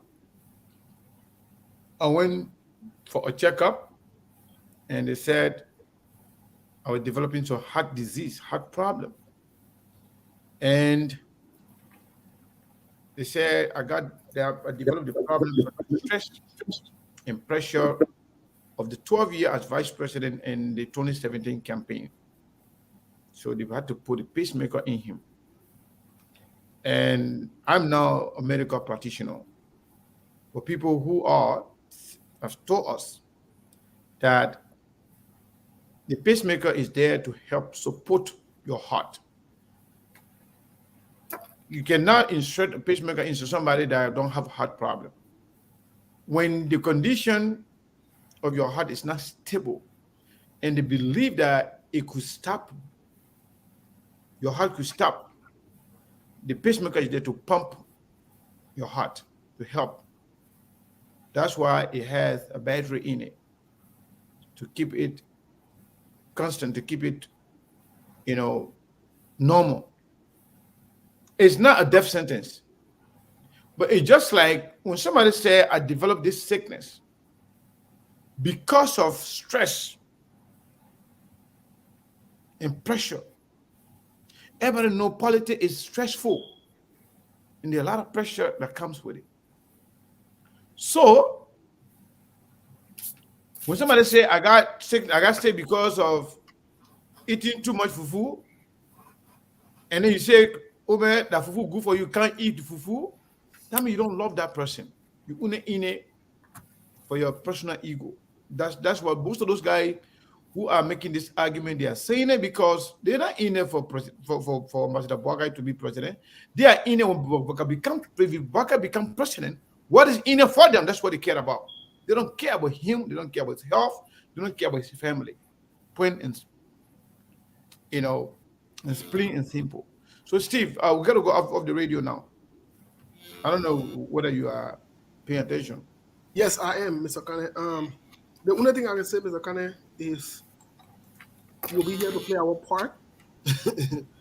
And we'll do what we need to do to inform the Liberian people, because we are obligated to the Liberian people and we are on record. History will judge us. We've informed the government that they're in trouble. They know that they're in trouble. They need to do what they need to do. If they refuse again, that's fine. That's their business. The same thing with the opposition. We state it as it is. Whether that Bouakai, whether that JMB, whether that Yombli, whether that Mr. Cummings, whether that Mr. Ure, whoever it can be, Jawan Gonglo, whoever it can be, you're not above the Liberian people. You do wrong, we say you do wrong. You do right, we say you do right. We not manufacture anything on anybody because of political reasons, because we have no interest and no stake. And I won't be president, Sekuna won't be president, so why should we be very one person?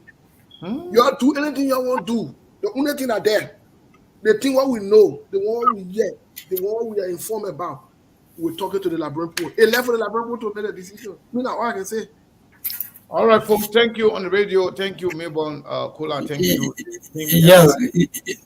So quickly, Steve said something. I think that's another topic by itself. He talked about women leadership and we'll talk about it tomorrow. The political parties that the women are controlling, falling apart, and so on, like that. But anyway, we gotta go. Yeah, we gotta go, but because of time. So I want to say many thanks to all of you folks, especially for those of you in the diaspora. I want to say thank you so much for following SKTV and keep following SKTV, Monday, Thursday, Saturday, and that is Sunday, back to back from 6 o'clock straight to 8 o'clock with your usual team, we're always here. So we're going to be on the radio for those of you here in Liberia, especially on Truth FM 96.1. I want to say thank you so much. So that's it. That's all the time we have here for you, and we are about to take leave of you. We want to say thank you so much for following, and thanks to all of you. Sekou and Steve, good night from our end. It's 1 minute past 8 o'clock already. Good night. Good night. We'll see you on Saturday. Thank you very much.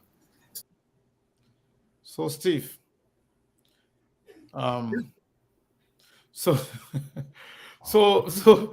let's discuss this whole JMB, Cummings team for a second, because I haven't said anything about it. But I have a concern. I do have concerns, Mr. Kane. And my first concern had to do with the reaction of the people. Not my first concern is not about who is on the team or who is not on it.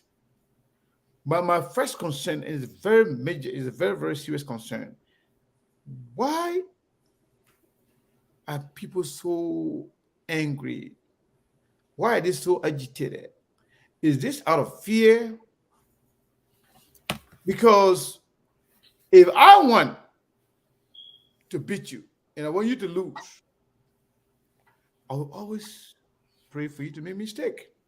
Yes. And when you make a mistake, I'll be happy about it, but I will not be angry about it. So if you think this is a mistake, if you think Cummings choose the wrong people that could make him lose the election, Why don't you be happy as opposed to being offended by that? Well, That is the first concern. The second second concern. before you go to your second concern, because Yeah. I don't want to use my train of thought on what you said. Yeah. I will finish that. I will just go to you. Okay. Oh, you want me to go? You want me to wait? You want to say something before I go to the second concern? No, I want us to address your first concern because Okay, go ahead. that's Yeah, do my that. first concern. That's that. one of my concerns as well. Do that. One of the things I noticed about the other members of the opposition or the opposition is, especially the Unity Party or the people who support GMB, that the most unfocused group of people I have seen so far. The most unfocused group of people I see support GMB. They say they act like CDC, waste their time to blame Mr. Cummings, get mad at Mr. Cummings. When they announced the JMB tag team, did they see ANC people passing around getting their hard time about the JMB tag team?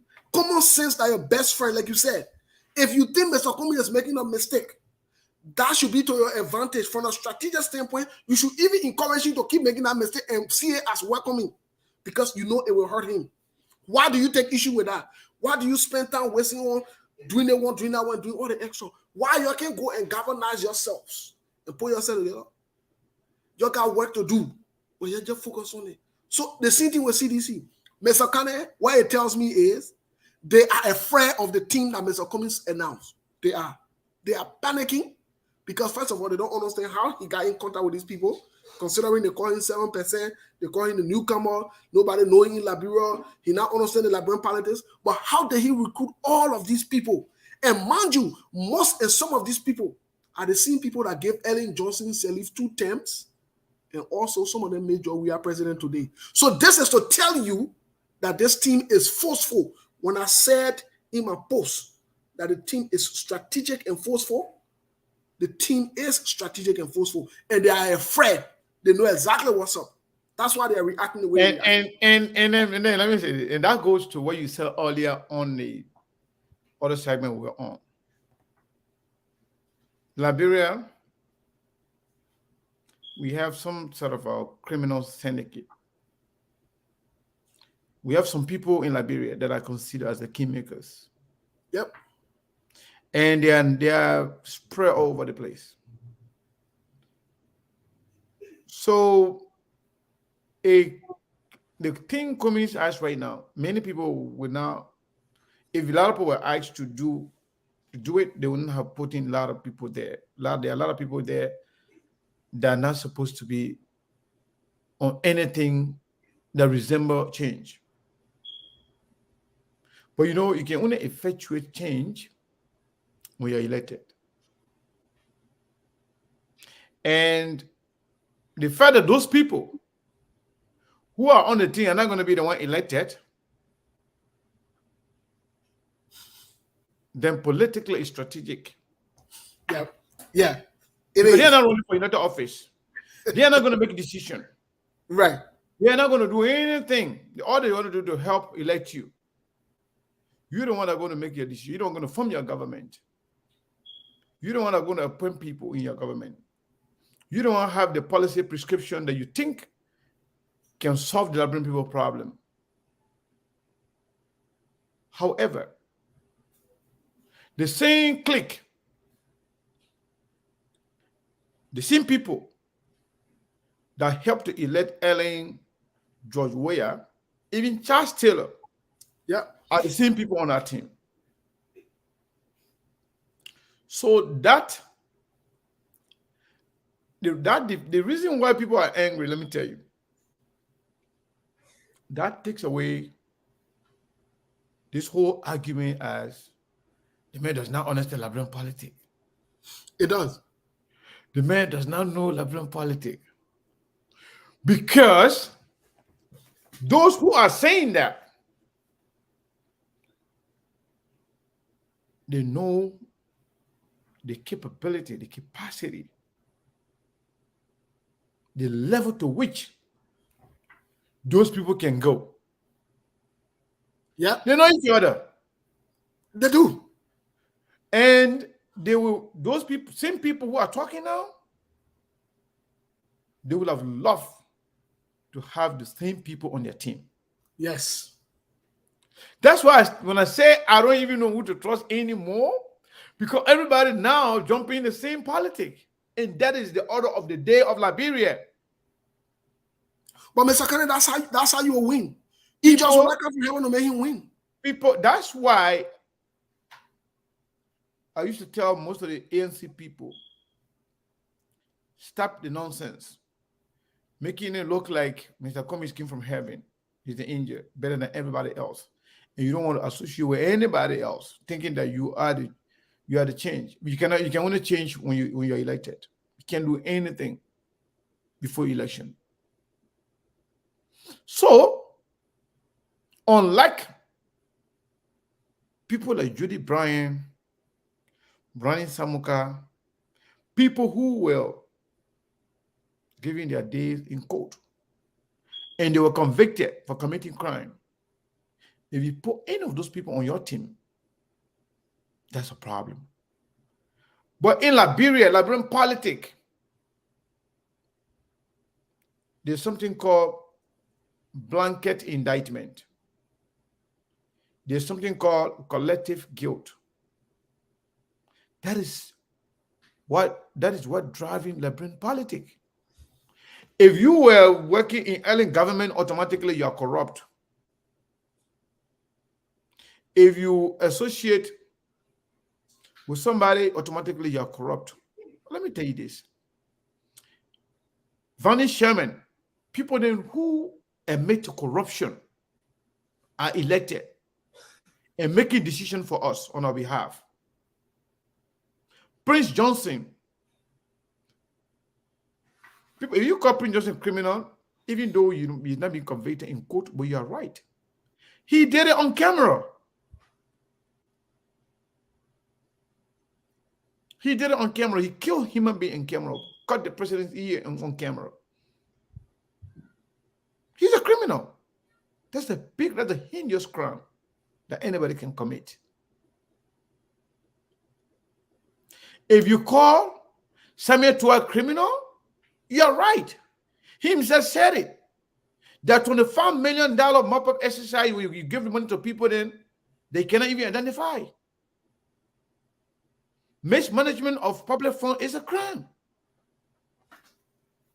He said it. We did not say it. If we call we are government, criminal government, you are 100% right. Because why? His own information minister, Lane Eugene Nangbe, says $16 billion got missing.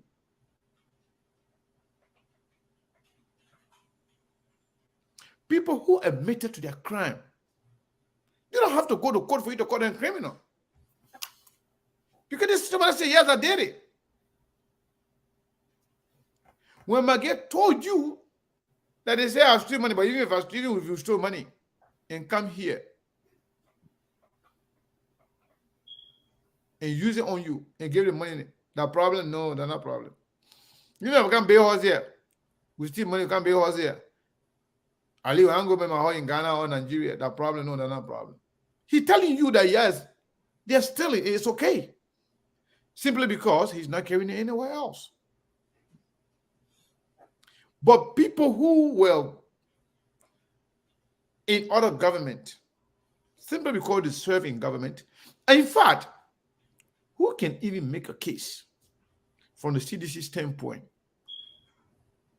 that, oh, you know, because that person was associated with Charles Taylor, you know, so definitely that person is a bad person.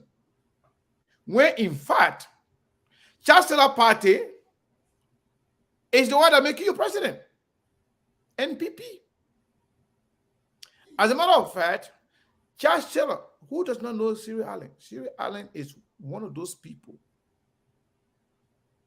that was the political brain behind Charles Taylor. He was the chairman of their party. I remember vividly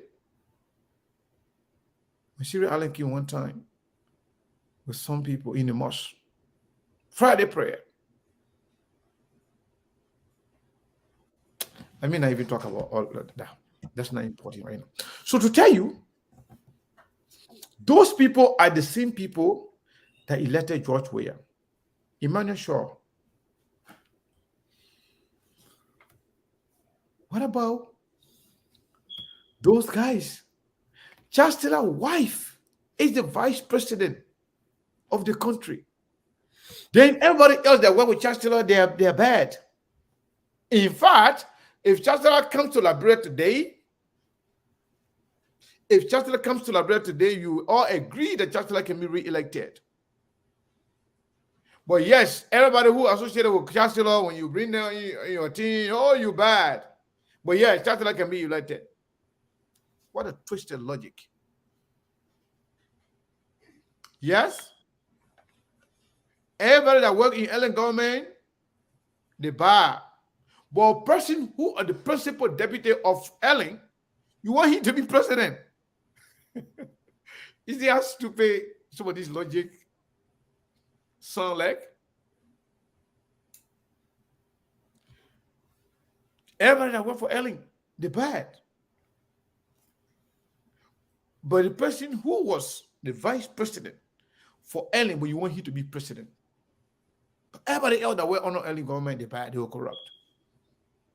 So sometimes when I watch some of this show, I see some people talking about, oh, Ellen people, United Party people, they this, they that, but yet, people that work in those government, people that work in key position in Ellen government are working in the same government right now as we speak. So Liberia, when I say I don't even know who to trust anymore, unless you confess to your criminal act, like many of them have done, unless you are caught with your pants down, that we have seen many of those people doing it. But I will not dwell on hearsay. They say blanket indictment, guilt by association. I will not make my judgment based on those things. So whoever commits select or is selecting to put on his team, some of them may have baggage of the association. But if any of them confessed it or confess their guilt or criminal act, bring it on. Let's talk about it. If any of them were found guilty for committing crime by a competent court of jurisdiction, let us know. We can talk about it as well. So with the team that commits, the reason why people are agitated, the reason why people are angry, because people coming said that it is the agent of change. So when they see people who have served in other government, people think that contradicts the message of change. However, let's see who's going to become his vice presidential pick. Because you know what? Elected position, I care about that so much. I don't care who you put on your team just because you want to win. Because those people want to have 1 or 2 influences, influence here and there. But who's going to be the vice president of Cummins? We say a lot. Who's going to be the vice president for Boakai if he runs? We say a lot. You already know about where. You can make clear and determined decision on that. But if Cummins vice president is going to be somebody, because you know what? Vice presidency is a heartbeat away from the presidency. So in short, there's nothing wrong with Cummins' team, unless you know something that we don't know. But if it's merely about guilt by association or blanket indictment of one person that's involved and everybody is involved, I don't know. Well, what are they? Mr. Kane, thank you so much. I am here listening to you. To be quite honest, whether it's the Cummins team or whatever team, like I said, the politicians in Liberia will choose what they want to do. And sometimes maybe Mr. Cummins himself needs to clarify the statement or the quotation he made. You can't keep doing the same thing over and over and expect different results. Because this is what I'm seeing other people using against him. But just for the sake of this conversation, because we are closing the show now, we go over our 2 hours mark here.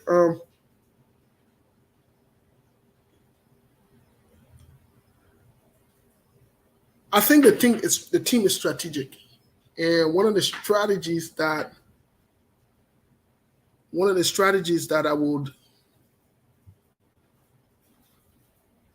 I see some people panicking on, but we can use in Labro, we can say some people are checking, is I see the strategy of the Bassa belt. And I want to send this clear message to Senator Yomi Kanga Lawrence.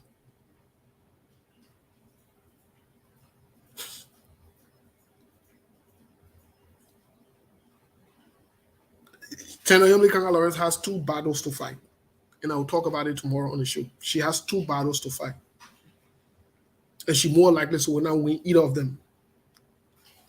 And this could impact her political career after 2023. Which will be 2026 or 2029 when she has to run. You were already senator for 9 years. So I'm saying after her term? After her term. Maybe she will resign for politics. Maybe she the 2 battles that she has to fight. No plan of moving forward. Politics is crazy. The 2 battles that she has to fight.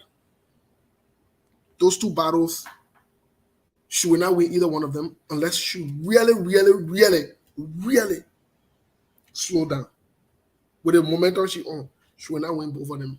And both of them, those battles will reflect in the rest of her term as senator. And what are the battles? Without telling her detail, what are those battles? Well, she has to fight to regain the Liberty Party, which more likely so she will not regain. But not only that, her prominence in Grand Bassa. Her prominence in Grand Bassa is another battle. Because with this team, with what I'm seeing,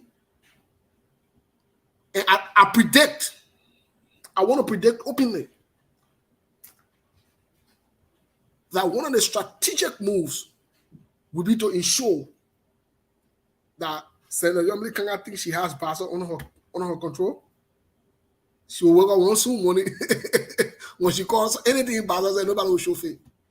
She has seen nothing like this before. I don't think so. I will tell her slow. I will relax. I don't think so. I think so. I think so. Let me tell you something. Okay. Yeah, you would think so based on today's politics. But let me tell you something. Yomli is deeply rooted in Bassa. I'm not saying she has the support of the entire Bassa people. But Yomli is deeply, deeply rooted in Bassa. Not because of her own making, but specifically because of her father. The leverage Yomli has in that country, especially in that county, derived from her father. Her father is deeply rooted. And she is enjoying that leverage of her father. And you cannot count that out easily. And I can tell you, even those people we are talking about in the Bassa belt and all the other people that you're talking about, most of them, they have high respect for her father. So Yomli may not get certain thing at will or as she would like to have, but to say it will come to a point her leverage will reduce in Bassa and maybe she will call people may not show up. I would like to see that, but I don't think that is a possibility as at this age. I'm not talking about tomorrow, but right now, she may not have the majority, but she have a good chunk of Bassa people support. No, I don't think so, Mr. Cannon. Let me tell you why. Let me since you brought this point out. Senator Yomli Kanga Lawrence's father, a good man, no doubt. Senator Yomli Kanga Lawrence, apart from politics, apart from the whole political shenanigans that maybe she got herself into, she's a very good person, a decent person. Very good and a decent person. But like I said, my recommendation to her would be to slow down. And not every battle you can fight. Some battles, you seek peace as opposed to fighting. I agree with that. You play fool to gain wisdom. It doesn't mean you can fight. I would seriously urge her, like I urge her to pay that due that time. I'm seriously urging her to seek peace as to battle. Because there are two battles that she will have to fight. Her stance in Grand Bassa. Remember now, this is a generational thing.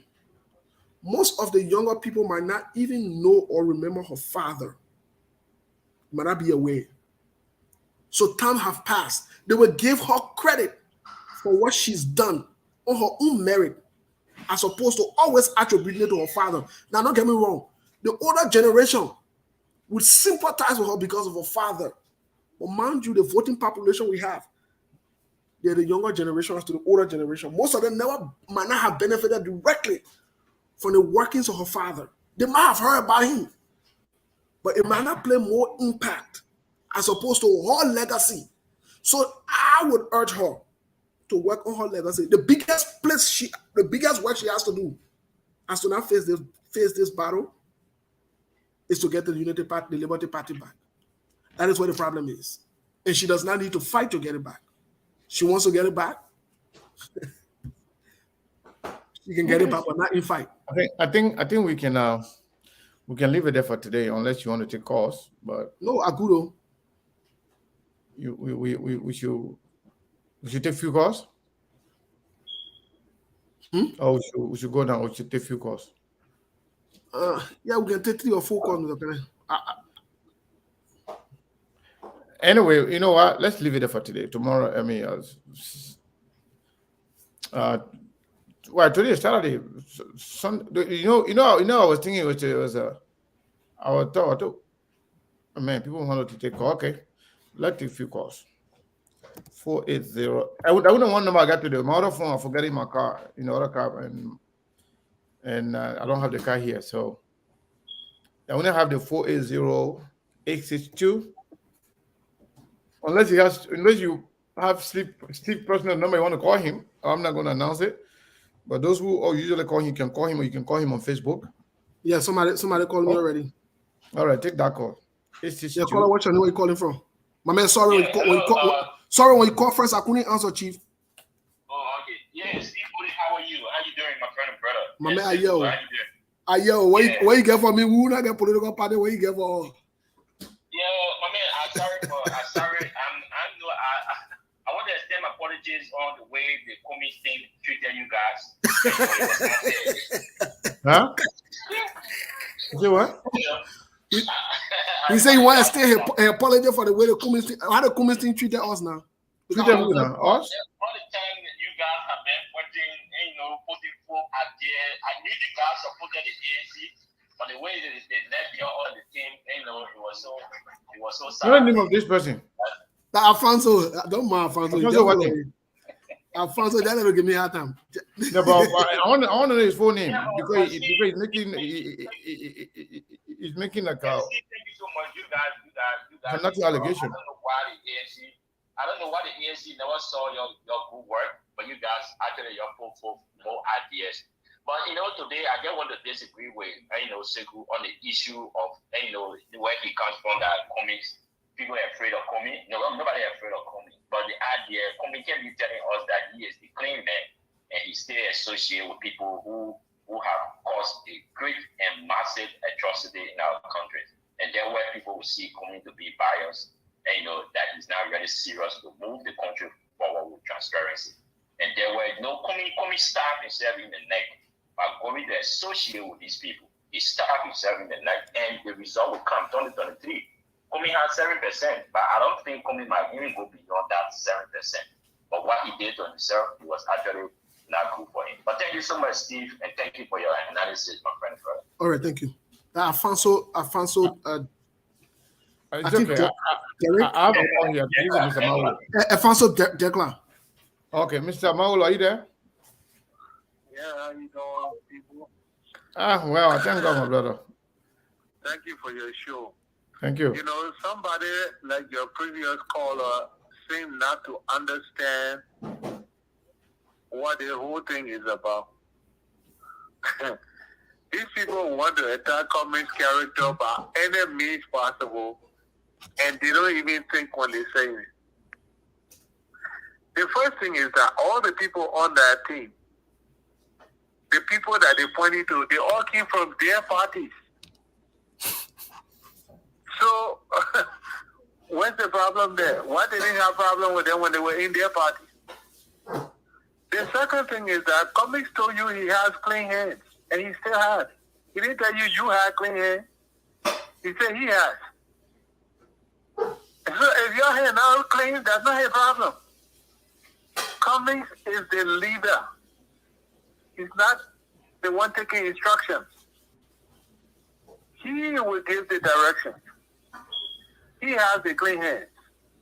The other people will have to follow, or they would not have a place. But they are Liberians.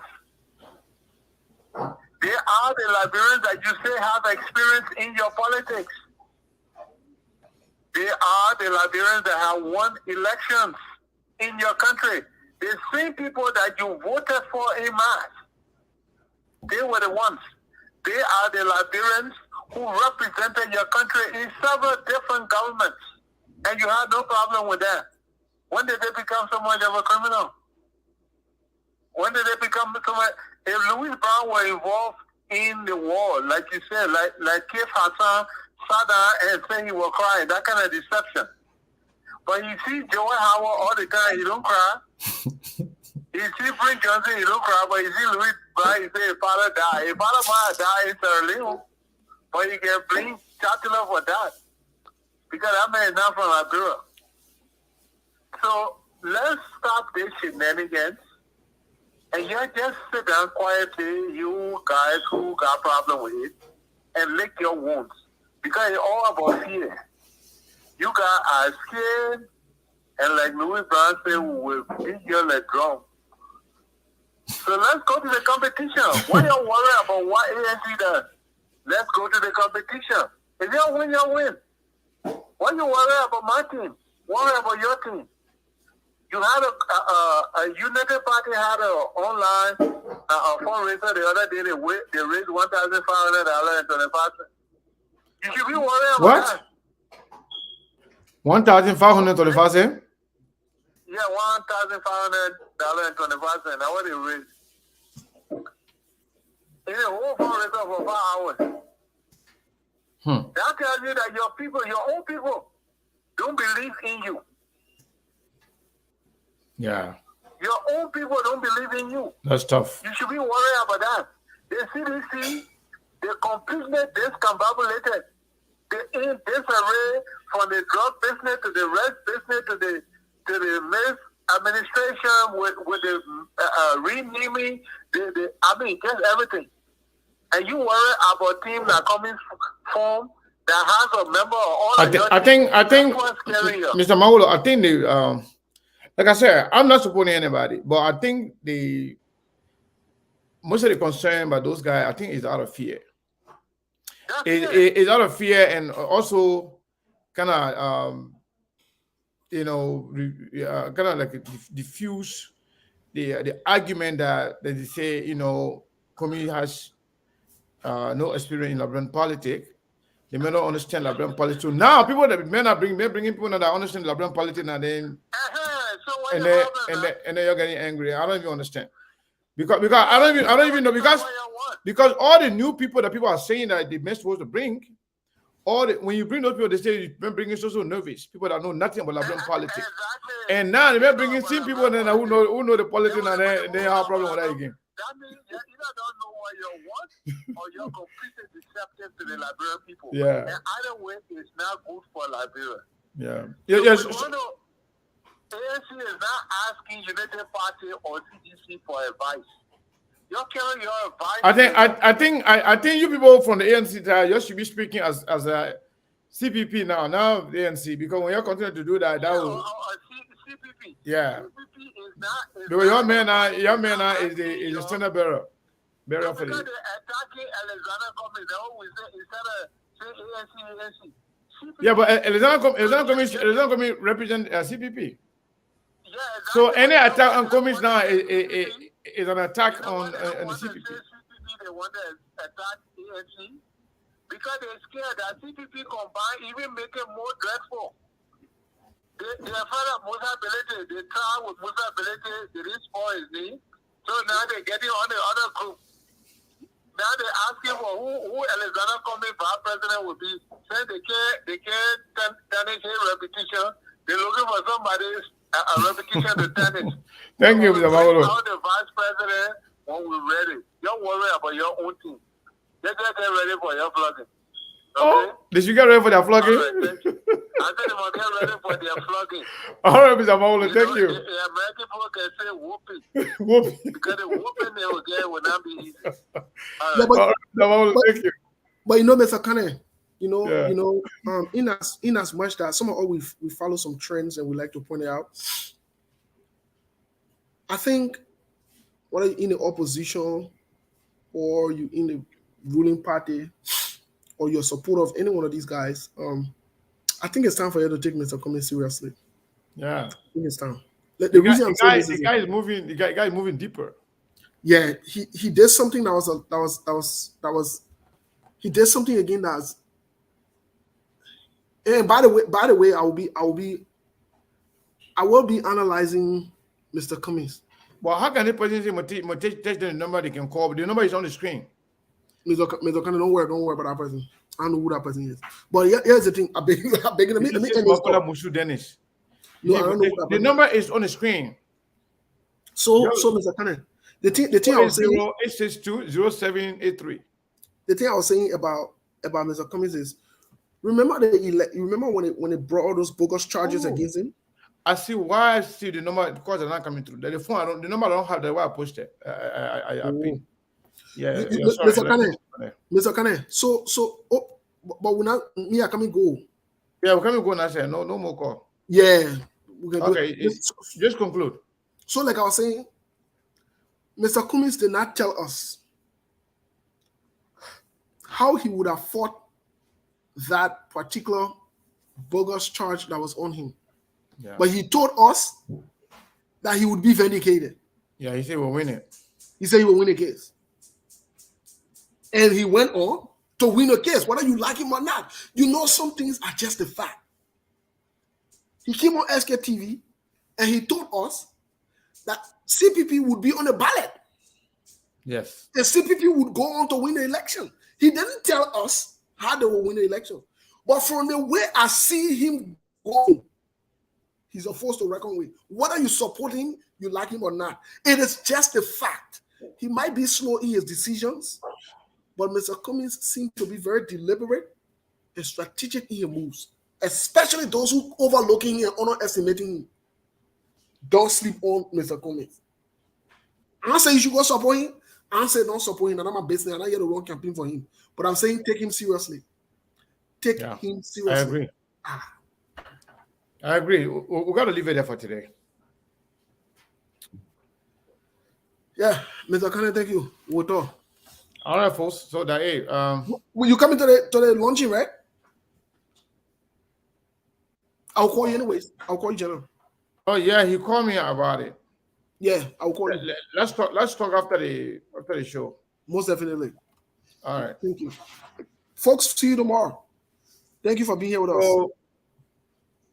So folks, let me play my own some music here. The music was music that I like. Now my own set music. You're sorry if anybody don't like this song. I just like it.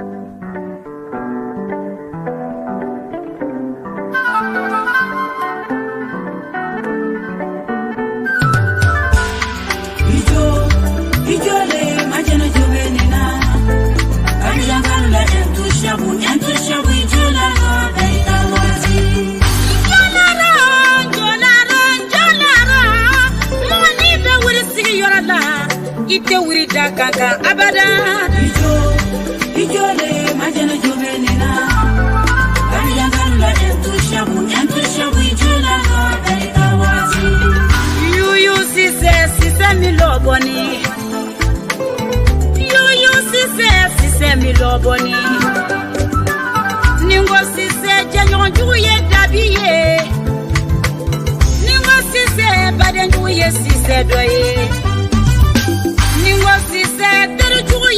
Soleye atelon kaba ni wasise sinyonju ye siseye aitenya daga wari bola ai benju ya muna aitenya base so bola ai ben koni nyamuna aitenya olande so bola ai benju ya muna naibaya jusa yana aye majana sembwala naibaya koma yana entu shabu sembwala Folike majana kamunchaye aibaya jafa chela entu shabuka mungaila yo sise mi loboni somada tu m'en fais je ne te vois pas tu m'en fais pourquoi alina kanuga entu shabu majana fitini jola wati alina safu kwa jula mora mamina futezira nete alijula mora mamina futezira nina nyapolo ima nebe mapila pepepe sani yejibe yorola yejitalo yorola koko manjudi yapana ideme braka kila chiembaye kosi manjudi yapana itabraka ki blabaye ini mona teba beba sawatila yere sawote beba sawatila ini mona teba